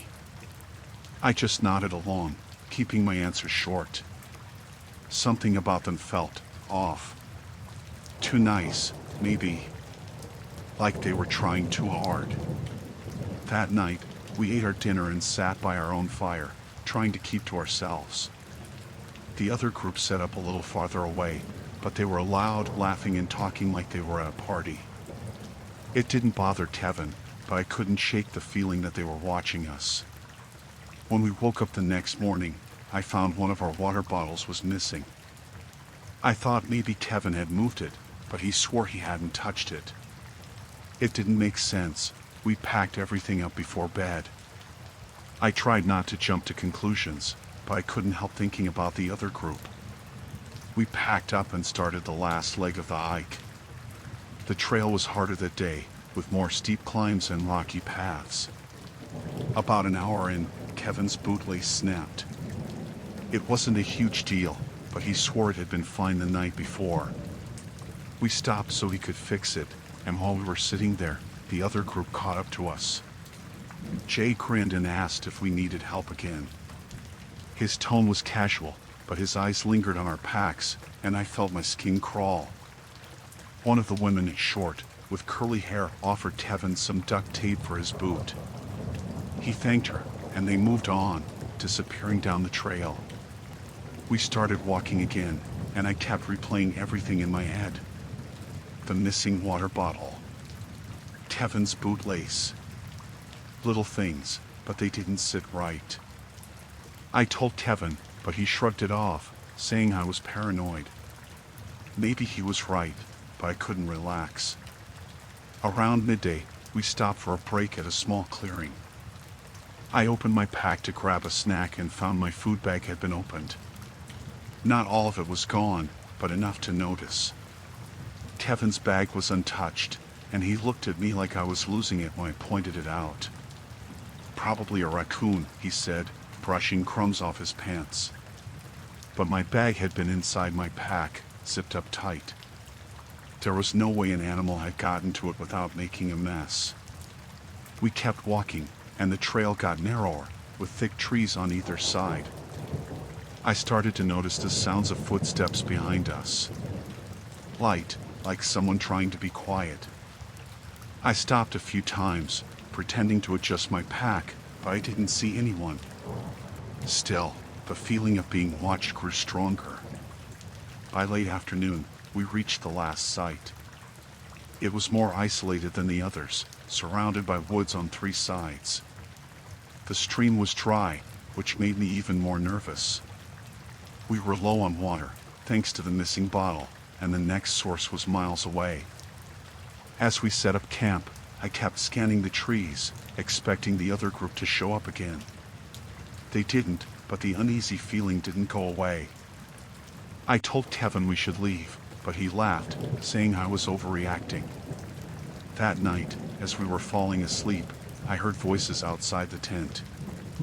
Low, murmuring voices, too far away to make out but close enough to know they were there. I shook Kevin awake, but by the time he listened, the voices had stopped. He told me it was just the wind and rolled over. I stayed awake for hours, listening. Around midnight, I heard footsteps again, circling the tent. Slow and deliberate. My heart was pounding, but I didn't move. I didn't want whoever it was to know I was awake. After what felt like forever, the steps faded, and I finally dozed off. When we woke up, the tent stakes were missing. The whole thing had collapsed on one side. Kevin cursed, saying it must have been animals again, but I knew better. Someone had pulled them out while we were sleeping. We packed up in record time and started hiking back toward the car. I felt exposed, like eyes were on us the whole way. Kevin tried to lighten the mood, joking about my wild imagination, but I could tell he was uneasy too. About a mile from the parking lot, we found one of our missing water bottles on the side of the trail. It was empty, the cap lying a few feet away. Kevin stopped laughing after that. We didn't see the other group again, but I couldn't shake the feeling they were watching us, just out of sight. When we finally reached the car, I felt like I could breathe again. We threw our gear in the trunk and didn't stop driving until we were hours away from the park. I don't know what they wanted or why they were messing with us, but I haven't gone camping since. Every time I think about it, I get this sinking feeling, like we barely made it out. Like they were testing how far they could push us. And I don't want to know what would have happened if we hadn't left when we did.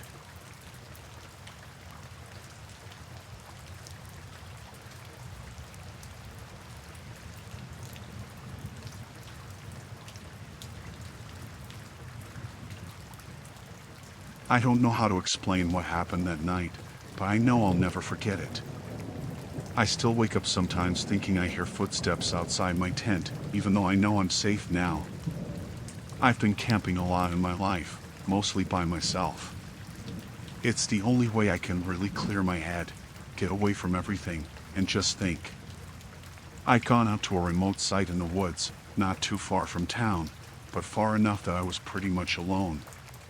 The kind of place where you're not likely to run into anyone. It was my second night out there. I had set up camp by a small creek, surrounded by tall trees. The sun had set hours ago, and the fire had burned down to embers. I was inside my tent, reading a book and listening to the sounds of the night. It wasn't a full moon, but the sky was clear, and there was just enough light from the stars and the glow of the embers to see a little around the campsite. Around 1 a.m., I started hearing something. At first, I thought it was just the wind moving through the trees, but then I realized it was something more distinct: footsteps. I didn't want to overthink it, but they were too close, too deliberate. I froze, holding my breath, listening. The footsteps were light, but they were steady and moving around the perimeter of my tent, circling it. I lay there in the dark, tense, unsure of what to do. My heart was pounding, and I could feel the hairs on the back of my neck stand up. I didn't move. I didn't make a sound. I tried to convince myself it was just an animal, maybe a deer or a raccoon. But the steps weren't the kind you'd expect from wildlife. They were heavier, more purposeful. I heard them pause for a moment, then resume walking. My mind raced. Could it be another camper? Was someone lost? But I hadn't seen anyone else around. There were no other camps nearby, and the thought of someone else being out here this late walking around my tent, so close, was enough to make my stomach twist. I couldn't help myself. I had to look. Slowly, I unzipped the tent just a little and peered out into the dark. The forest was eerily quiet now. No more footsteps. It was hard to see much beyond the reach of the dim light from my campfire. The shadows of the trees stretched across the ground, but there was nothing there. No person, no animal, nothing. I shut the tent flap quickly, my hands shaking. I didn't know what to think, but I couldn't shake the feeling that someone had been right outside, watching. It felt wrong, like I wasn't supposed to be there. I spent the next few hours awake, listening for any other sounds. Every creak of a branch, every rustle of leaves, made me tense up. I didn't sleep at all. I kept expecting to hear the footsteps again, but nothing came. Finally, around 4 a.m., I must have dozed off because I woke up to the sound of birds chirping, sunlight peeking through the fabric of my tent. I lay there for a moment, trying to calm myself down. The night felt like a strange dream, but I knew it wasn't. The footsteps, the silence, the feeling that someone had been so close, it was real. I didn't even want to check outside, but I knew I had to. I needed to see if anything was out of place, or if I was just being paranoid. I unzipped the tent slowly, carefully, and stepped outside. The air was cool, and the ground was damp with morning dew. The fire was just a pile of cold ashes now, and everything was still. At first glance, it seemed like nothing had changed. But then I noticed something. My gear, my backpack, and some of the other things I had left around the tent had been moved. Not by a lot, but enough that it wasn't where I'd left it. My backpack, which had been leaning against a tree, was now lying a few feet away, half open. My water bottle had been knocked over, and the small flashlight I always kept by my side was in a different spot than I remembered. It wasn't a huge mess, but it was clear that someone had been through my things. My stomach turned. I checked the rest of the camp. The area around the tent was untouched, but I still had that sick feeling in the pit of my stomach. I walked over to the creek and looked down at the water. Everything seemed normal, but I couldn't shake the feeling that someone had been there. That someone had been watching me all night. The worst part was the silence. There were no other campers nearby. No one else in the woods. The footsteps I heard, they couldn't have been from an animal. No animal would have been so close to my tent and walked around it in such a deliberate way. I couldn't explain it. I packed up my things as quickly as I could, trying to get out of there. I wasn't going to stay another night. I didn't care if I was being paranoid. Something wasn't right. Whoever had been out there, they knew I was alone. And I had no idea if they were still out there, waiting. As I loaded up my gear into my truck, I kept looking over my shoulder, expecting to see someone walking toward me from the trees. But there was nothing. Just the woods, quiet as ever. I didn't tell anyone about it. I didn't want to sound crazy, but I couldn't stop thinking about that night. The footsteps. The way everything had been moved. I don't know if I'll ever understand who or what it was. But I know I'm never camping alone in those woods again. The thought that someone could be out there, watching, that close, it's something I can't shake.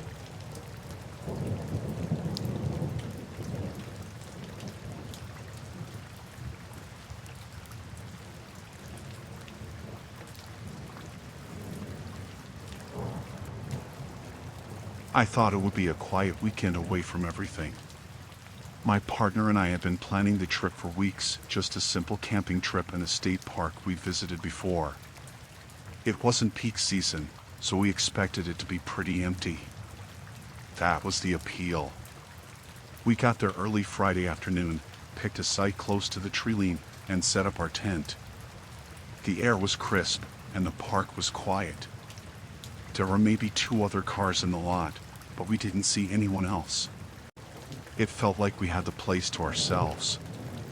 By the time we'd started dinner over the fire, the sun was setting, and the woods around us grew darker. It was peaceful, just the sound of the fire crackling and the occasional rustle in the bushes. We were sitting there talking when we heard footsteps on the gravel path leading to our site. A man walked into the light of the fire. He was dressed in a ranger's uniform, green pants, brown shirt, and a wide-brimmed hat. He carried a clipboard in one hand. He looked official enough, but there was something off about him. His uniform was clean but didn't seem to fit him right, like it was too big in some places and too tight in others. His boots were scuffed, but not in a way that made sense for someone who'd been out in the woods all day. "Evening," he said, his voice calm and low. "Mind if I ask you a few questions?" "Routine check." I glanced at my partner, who shrugged. It didn't seem out of the ordinary. Park rangers sometimes check permits or make sure you're following the rules. Sure, I said, trying to sound casual. He asked where we were from, how long we planned to stay, and if we had the proper permits. We showed him the printed reservation confirmation, which he barely glanced at before nodding. Then he started asking about our gear, what kind of tent we had, how much food we brought, if we had a way to lock it up. That's when I started to feel uneasy. The questions didn't seem relevant, especially the ones about our supplies. It felt like he was sizing us up. He lingered, glancing at our tent, the cooler by the fire, and the car parked nearby. "You're pretty far back here," he said, almost like he was thinking out loud. "Not many people around this time of year." "We like the quiet," my partner said, trying to make light of it. The man nodded slowly, then made a mark on his clipboard. "Well, you folks enjoy your evening. Weather's supposed to be clear. Just remember, if you need anything, the ranger station is about a mile down the main trail." He didn't smile or say goodbye, just turned and walked back the way he came. We watched him disappear into the darkness, his footsteps fading until it was quiet again. Something about the encounter stuck with me. I told myself it was just the way he looked at our things, or maybe the way he phrased his questions. My partner brushed it off, saying he was probably just doing his job. But that night, I couldn't sleep. Every sound outside the tent made me sit up and listen, convinced I'd hear footsteps again. I told myself I was being paranoid, but the feeling wouldn't go away. The next morning, we decided to hike to the ranger station, partly to confirm what he'd said and partly to see if it would ease my mind. We followed the main trail, but when we got to the spot where the station should have been, there was nothing there. No building, no sign, nothing. I thought maybe we'd taken a wrong turn, but my partner pulled up the park map on their phone. We were in the right place. We decided to walk back to the car and check with the park office near the entrance. When we got there, I asked about the ranger who'd visited our site. The woman at the desk frowned. "There's no ranger on duty in that area this weekend," she said. I felt my stomach drop. "Are you sure?" He had a uniform, a clipboard. She shook her head. "We don't have anyone scheduled for that section. It's the off-season, so we're running a smaller staff." "Are you sure it was a ranger?" I didn't know how to respond. I described him, but she didn't seem to recognize the description. She said she'd make a note of it, but there wasn't much else she could do. We left the office and sat in the car for a while, trying to process what had happened. My partner suggested it could have been someone impersonating a ranger, but that only made it worse. Why would someone do that? We decided to pack up and leave. The thought of spending another night out there, knowing someone had been watching us, was too much. When we got back to the campsite, everything seemed normal at first. But as we started packing, I noticed something was missing: our food cooler. It had been sitting by the fire pit the night before, but now it was gone. The ground was wet from dew, and I could see faint footprints leading away from the site, into the woods. I didn't want to follow them. We packed up as quickly as we could and left. On the drive home, I kept replaying the encounter in my head. I still don't know who that man was or what he wanted, but the way he looked at our things, the way he said we were far back and alone, it felt like a warning. I haven't been camping since.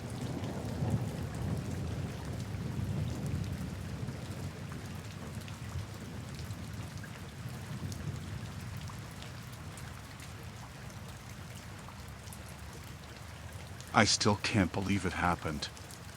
It feels like a nightmare that I somehow managed to wake up from, but it wasn't a dream.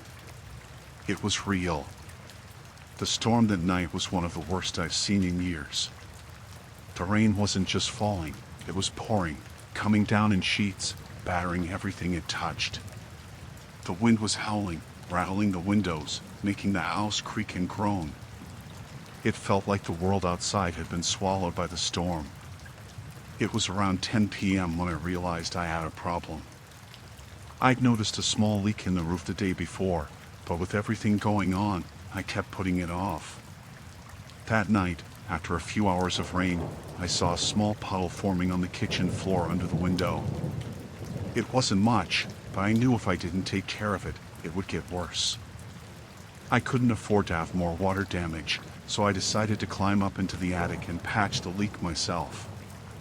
I grabbed my ladder from the garage and set it up outside the back door, directly under the small overhang of the roof. I knew it wasn't ideal. The rain was making the ground slippery, but I figured it wouldn't take long. Just enough time to fix the leak and get back inside before the storm got any worse. The ladder creaked a little when I climbed up, but it held steady. I could barely hear the wind over the pounding rain, but I focused on the task at hand. I remember thinking how strange it was that I was the only one out in the storm. The street was quiet, no lights on anywhere else in the neighborhood. Just the rain, the wind, and the occasional flash of lightning. I had just started to loosen the shingles when the first thing went wrong. My foot slipped. I didn't even have time to react. I felt my whole body pitch sideways, and before I knew it, I was hitting the ground. My back slammed hard into the wet grass, knocking the wind out of me, and I let out a gasp, trying to push myself up. The impact left me dazed, and I could barely catch my breath. I lay there for a second, trying to get my bearings, and that's when I heard something that made my heart stop. A footstep. It was faint, just a soft sound, but it was definitely there. It wasn't the wind, it wasn't the storm. Someone was outside. My heart raced, and I slowly lifted my head, looking around in the dark. The rain was so heavy, I could barely see anything beyond a few feet in front of me. I scrambled to my feet, my legs shaky. I was too disoriented to think clearly, but the feeling of someone being out there, watching, gripped me hard. I couldn't make out anything through the rain, but the sound of the footsteps wasn't getting any further away. I held my breath, hoping I was imagining it, but then I heard a low voice. "Hello," the voice called. I froze. It wasn't loud, just quiet enough to be unsettling. It sounded like a man, but I couldn't tell if he was close or far away. My body tensed. The last thing I wanted to do was confront whoever was out there, but I also didn't want to stay outside alone, exposed, while there was someone lurking around my property in the middle of a storm. "Is someone out there?" I asked, my voice shaking. There was no answer for a moment. The wind howled again, and the rain pounded the ground so loudly it almost drowned out my own voice. But then, I heard it again. The voice, a little closer this time. "Yeah, I'm just trying to find some shelter." "You all right?" I didn't know what to make of it. I should have been scared, but there was something in the tone that didn't quite sit right. It wasn't the voice of someone lost or seeking help, it sounded almost casual. "I'm fine," I said, trying to sound braver than I felt. "Just had a little accident."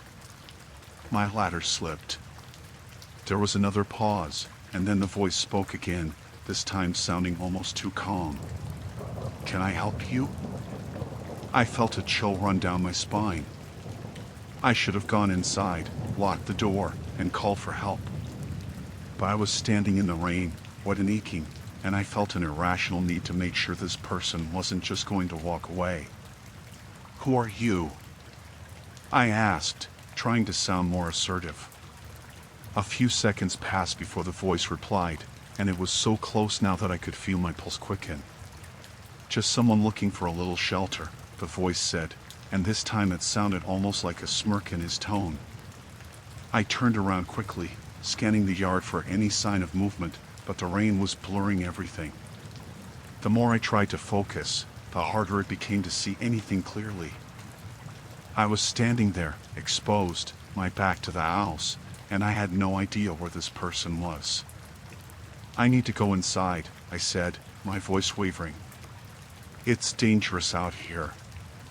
I backed toward the house slowly, not turning my back on the sound of the voice. "You sure you're all right?" the man asked, stepping closer now, just on the edge of my hearing. "I could come help you up." "You don't look so good." I felt something shift inside of me.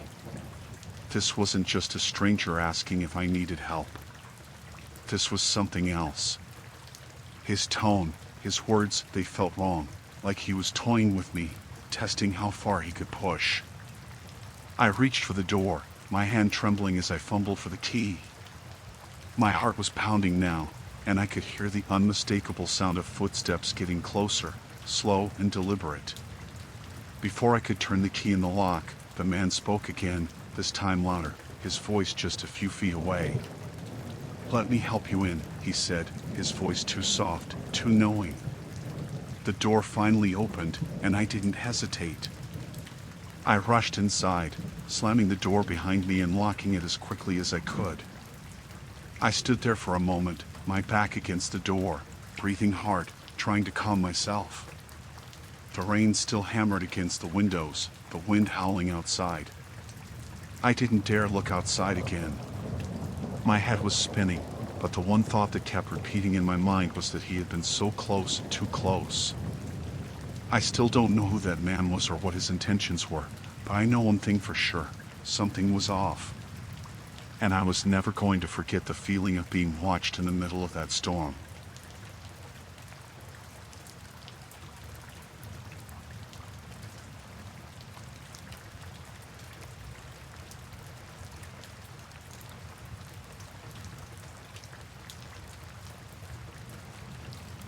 I've been putting off telling this story for a while, but it's been weighing on me, and I just need to get it out. I don't know if anyone will believe me, but what happened to me was real. I'll start from the beginning, even though every time I think about it, I can't help but get a little shaky. It was supposed to be a peaceful solo hike. I've been camping and hiking for years, so I wasn't worried about being out there alone. I know how to navigate, how to read maps, and I always made sure I'm prepared. I picked a trail that was relatively remote. It was one I'd heard about from a few friends but had never been on myself. It seemed perfect. Quiet, not a lot of people, and I figured I'd have a nice few days in the woods to clear my head. The first day was perfect. The weather was clear, the trail wasn't too difficult, and I was enjoying the silence. I didn't see anyone else out there, which was exactly what I wanted. The only sounds were the crunch of my boots on the dirt and the occasional bird calling from above. By late afternoon, I found a good spot by a small creek, set up my tent, and built a fire. It was peaceful. I spent the evening reading and cooking a simple meal. It was the second day when things started to get strange. I woke up early, packed up my stuff, and hit the trail again. The path took me deeper into the woods, where the trees were thick and the air was cooler. About halfway through the day, I stopped for a break, sitting on a log by the side of the trail.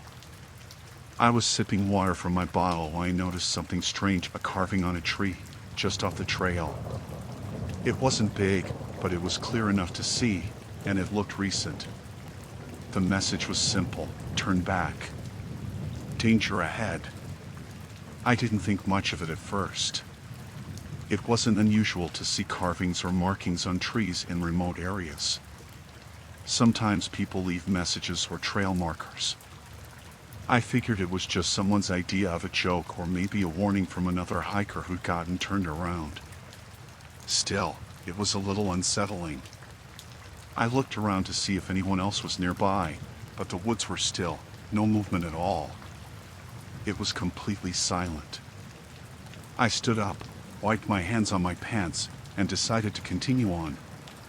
I wasn't about to let some random carving scare me off. I've been hiking enough to know that not every warning should be taken seriously. I was determined to keep going, so I didn't even hesitate. The next couple of hours felt fine.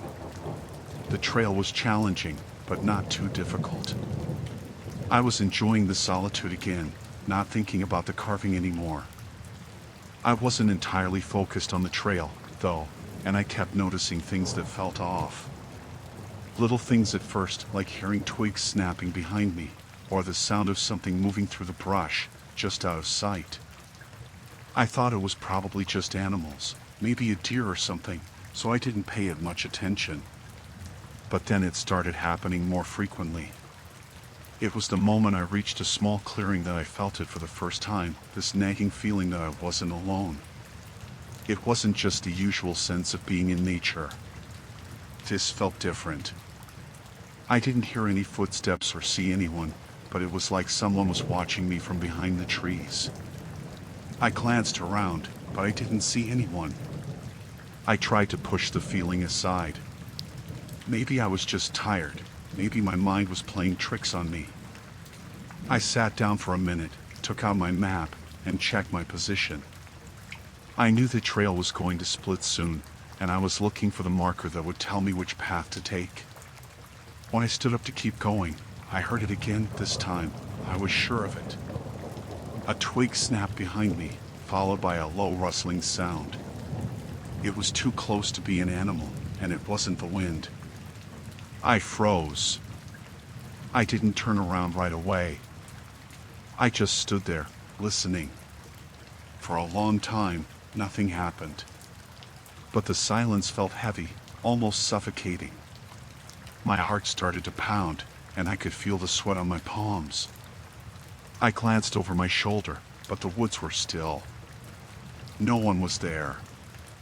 I started walking faster, hoping it was nothing. I kept going for maybe another hour, my pace quickening with every step. The further I went, the more the feeling of being followed grew.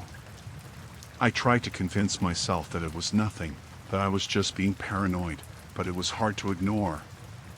The rustling behind me seemed to be getting closer. Every time I stopped for a break, I would hear it again, those same sounds, just out of sight. By now, my nerves were shot. I couldn't shake the feeling that someone was walking behind me, always just far enough away that I couldn't see them. It was like they were mimicking my movements, stopping when I stopped, moving when I moved. My stomach was in knots, and my mind kept going back to that carving on the tree, turn back. Danger ahead. I told myself to calm down. Maybe it was just another hiker, someone who was taking a different route. But as the hours went on, I started to doubt that. The woods around me had grown darker, and the atmosphere was thick with an oppressive quiet. There were no other sounds, no birds, no wind. Just me and the rustling behind me. I came to another clearing, but this one felt different. There was something off about it. The ground was bare, no grass, just dirt, and the trees surrounding it looked twisted, like they'd been bent in odd shapes. As I stepped into the clearing, I heard the noise again, louder this time. Someone was close. Too close. I froze again, and this time, I didn't turn around. I stood perfectly still, holding my breath, listening. The rustling stopped, and for a moment, I thought maybe I was just imagining it. But then, out of the corner of my eye, I saw movement. There was someone standing just at the edge of the trees, barely visible. I could see them, but they weren't moving. Just standing there, watching me. My heart raced. I didn't know what to do.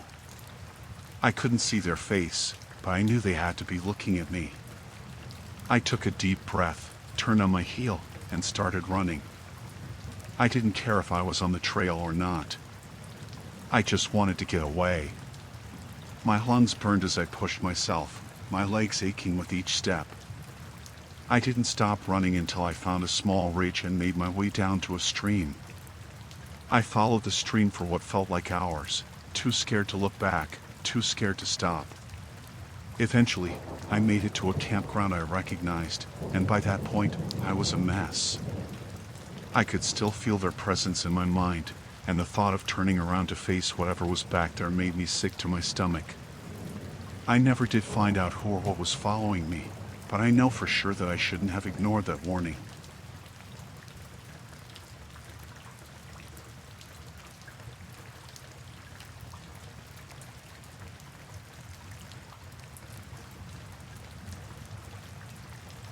It started out as a dumb idea. My friends dared me to hide out in the department store after closing. They said I wouldn't last an hour alone after the lights went off. We'd been hanging out at the mall all afternoon, and by the time we came up with the plan, it was almost closing time. They left before the staff started their final rounds, leaving me alone to figure out how to stay unnoticed. I found a spot behind a rack of winter coats in the men's section. It wasn't perfect, but it was quiet, and the coats hung low enough to block me from sight. I crouched there, waiting, listening as the last announcements played overhead and the store got quieter. Eventually, I heard the sound of the security gates rolling down at the entrances. When everything was silent, I crawled out. The store looked strange in the dark, all shadows and empty aisles. It wasn't scary, not yet. Mostly, it felt like I'd stepped into another world. I walked through the aisles, trying not to make too much noise. My plan was to stay for a couple of hours, take a few pictures to prove I'd done it, and then sneak out when the gates reopened in the morning. I headed to the electronics section first. The TV displays were off, but a few laptops were still on, their screens casting faint blue light.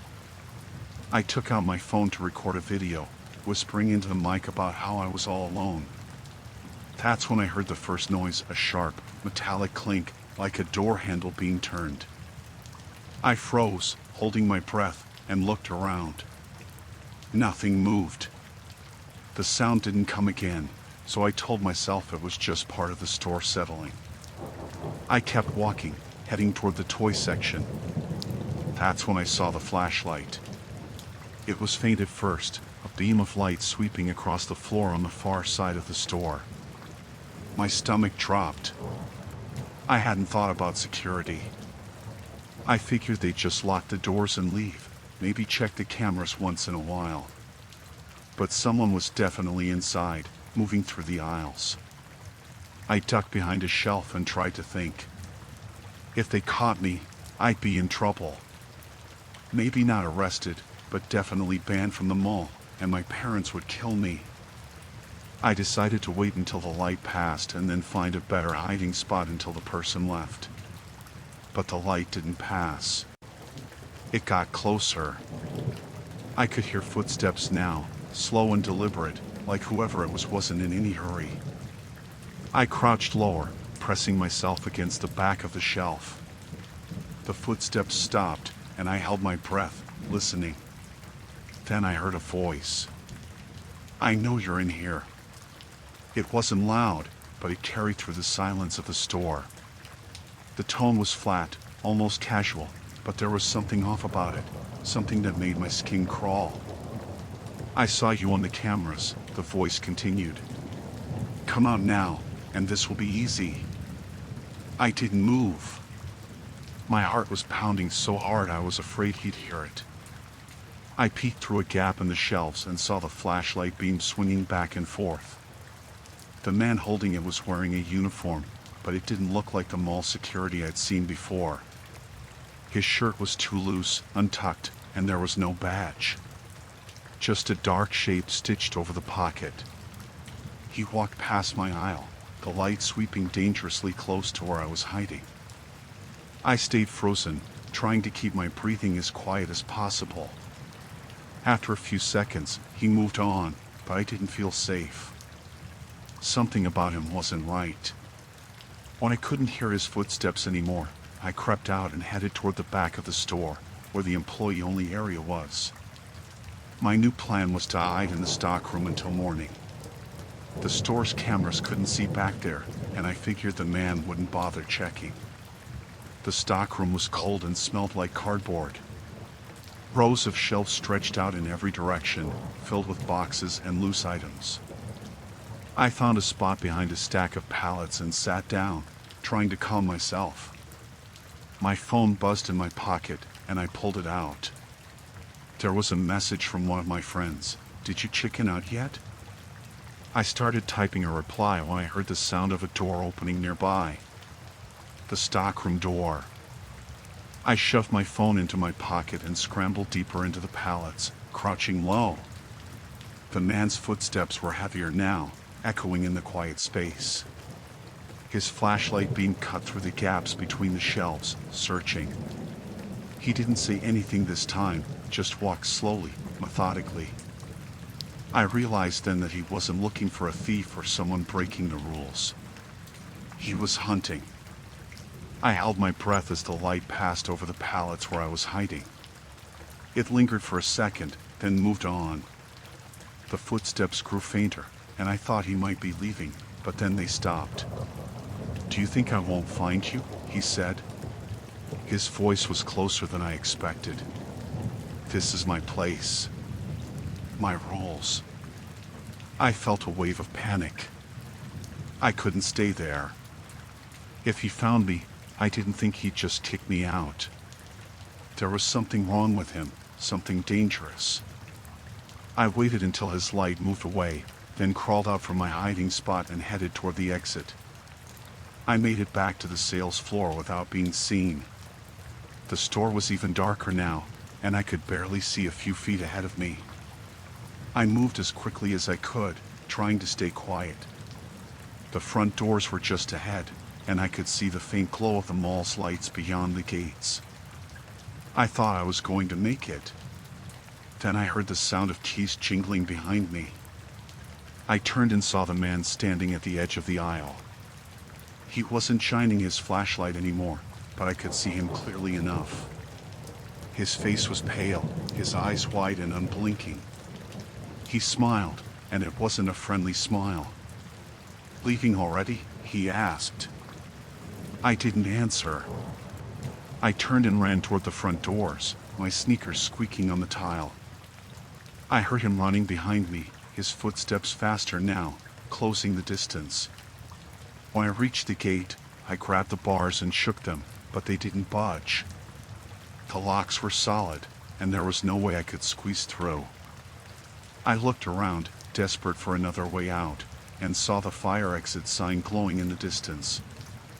I sprinted for it, my legs burning, my lungs aching. The man was still behind me, but I didn't look back. When I reached the fire exit, I slammed into the bar and pushed it open. The alarm blared, deafening, but I didn't care. I ran outside into the cold night air, my chest heaving. I didn't stop running until I was halfway across the parking lot. When I finally turned around, the man was standing in the doorway, just watching me. He didn't chase me. He just stood there, the alarm blaring behind him, until I was out of sight. I never told anyone what happened. Not my friends, not my parents. I don't even know if they would have believed me.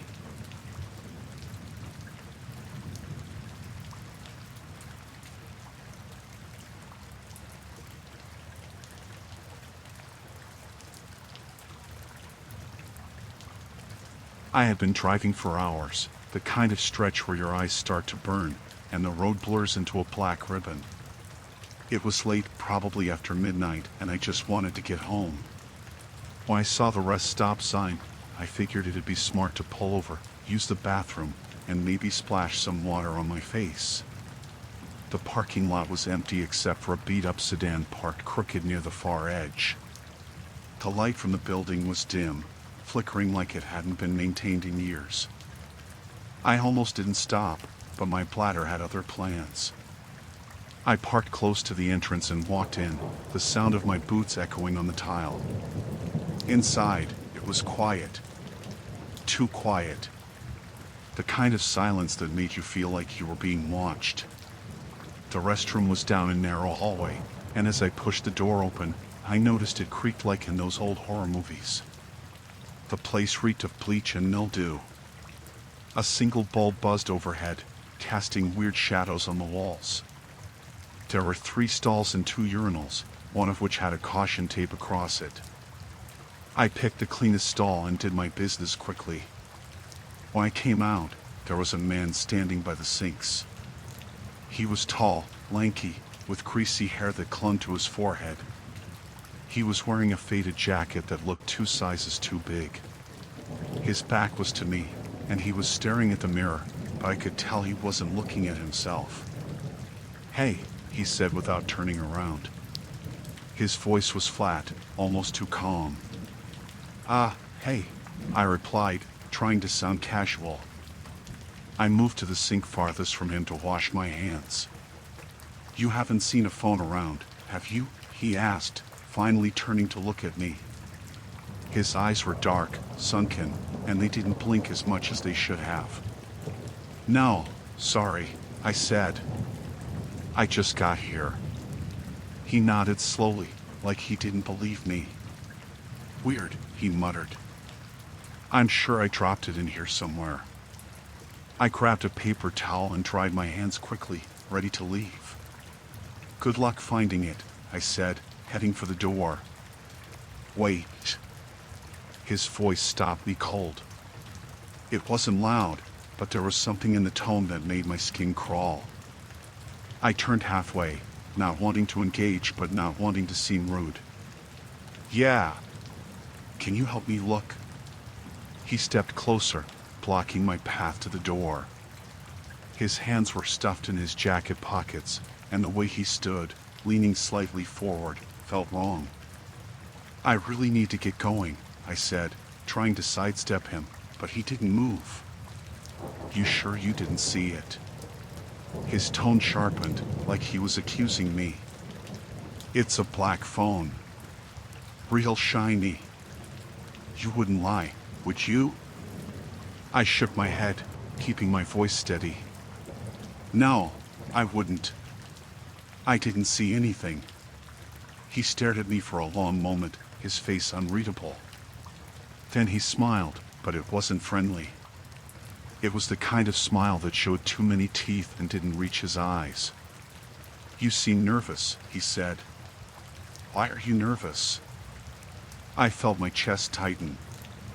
"I'm not nervous," I said, trying to keep my cool. "I just need to get back on the road." He didn't move. "You're in a hurry, huh? What's the rush? You got somewhere important to be?" His voice dropped lower, and I noticed his hands tightening into fists inside his pockets. "Look, man, I don't want any trouble," I said. My heart was pounding now. I could hear it in my ears. "Trouble?" he repeated, tilting his head. "Who said anything about trouble?" I took a step back, but the wall was right behind me. He took a step forward, closing the distance. I could smell him now, sweat and something sour, like old cigarettes. "You know," he said, his voice barely above a whisper, "it's funny how people always think they're safe at places like this. But no one's really safe. Not out here." My mind raced. I glanced at the door, calculating if I could shove past him, but he was too close. If he had a weapon, I wouldn't stand a chance. "Listen," I said, trying to sound firm, "I'm leaving. Move out of the way." His smile vanished. He stood there, staring at me like he was deciding something. Then, without warning, he pulled his hands out of his pockets. One was empty, but the other held a small, rusted knife. "You're not going anywhere," he said. I didn't think. I shoved him as hard as I could, catching him off balance. He stumbled back, and I bolted for the door.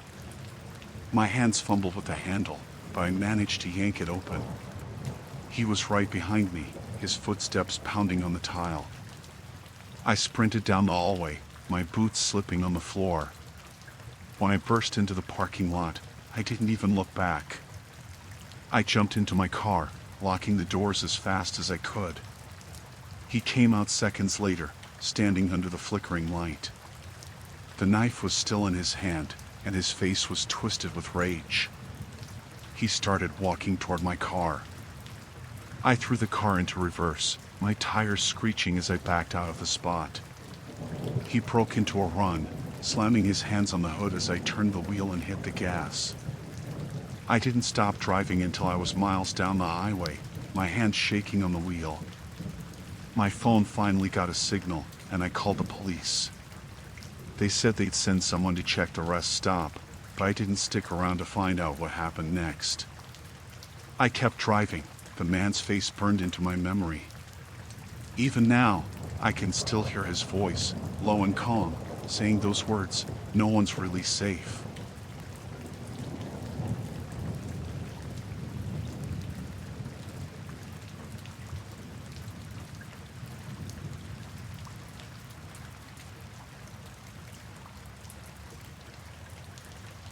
It happened on a Friday evening. I had just put my son to bed, and I was sitting on the couch scrolling through my phone when the doorbell rang. I wasn't expecting anyone, but I had ordered some things online earlier that week. Maybe it was a late delivery. I got up and looked through the peephole. A man stood there in a brown jacket holding a small box. He had a baseball cap pulled low over his face, but he smiled when I opened the door, keeping the chain latched. "Delivery 4, he glanced at a piece of paper in his hand. "Mrs. Taylor?" The name was wrong, but I figured maybe it was a mix-up with the delivery company. "I think you've got the wrong house," I said. He chuckled nervously. "Sorry about that. Could you just confirm the address?" That's when I started to feel uneasy. The box didn't have a label on it, and he wasn't wearing any kind of uniform. I asked him which delivery service he was with, but he avoided the question, mumbling something about working with a third-party company. "I don't think that's for me," I said, starting to close the door. His hand shot out and grabbed the edge of the door before I could shut it. "Wait," he said, his tone changing. "I think this might actually be for you." I froze. His smile was gone, and his grip on the door was firm. My heart started pounding, but I tried to stay calm. "Let go of the door," I said, trying to sound confident. Instead of listening, he pushed against the door, hard enough to rattle the chain. I leaned my weight against it, but I could feel him testing it, trying to force it open. "I just need to come in for a second," he said. His voice was steady, almost too calm, and it scared me more than if he'd been yelling. "I'm calling the police," I said, backing away from the door and grabbing my phone off the table. He stopped pushing and looked straight through the gap.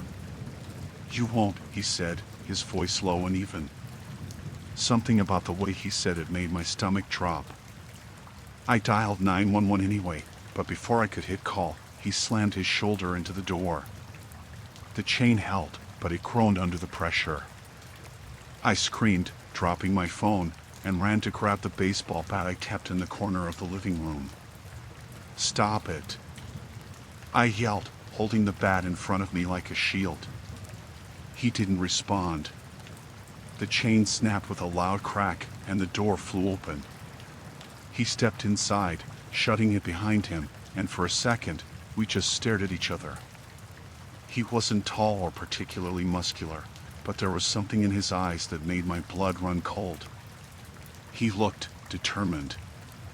"I don't want to hurt you," he said, raising his hands like he was trying to calm me down. "Just stay quiet, and this will be over soon. Get out of my house." I screamed, raising the bat. He lunged at me before I could swing it, grabbing my wrists and forcing the bat out of my hands. I struggled against him, kicking and clawing, but he was stronger than he looked. He shoved me against the wall, pinning me there. "Where's the kid?" he asked, his breath hot against my face. I froze. "Leave him alone," I said, my voice shaking. His grip tightened, and he smiled with this slow, deliberate grin that made my skin crawl. "That's up to you." I knew I couldn't let him near my son. I'd die before I let that happen. Gathering every ounce of strength I had, I kneed him in the groin as hard as I could. He let out a grunt and stumbled back, giving me just enough time to grab the bat from the floor. This time, I didn't hesitate. I swung it with everything I had, hitting him square in the side.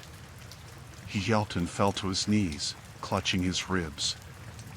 I didn't stop.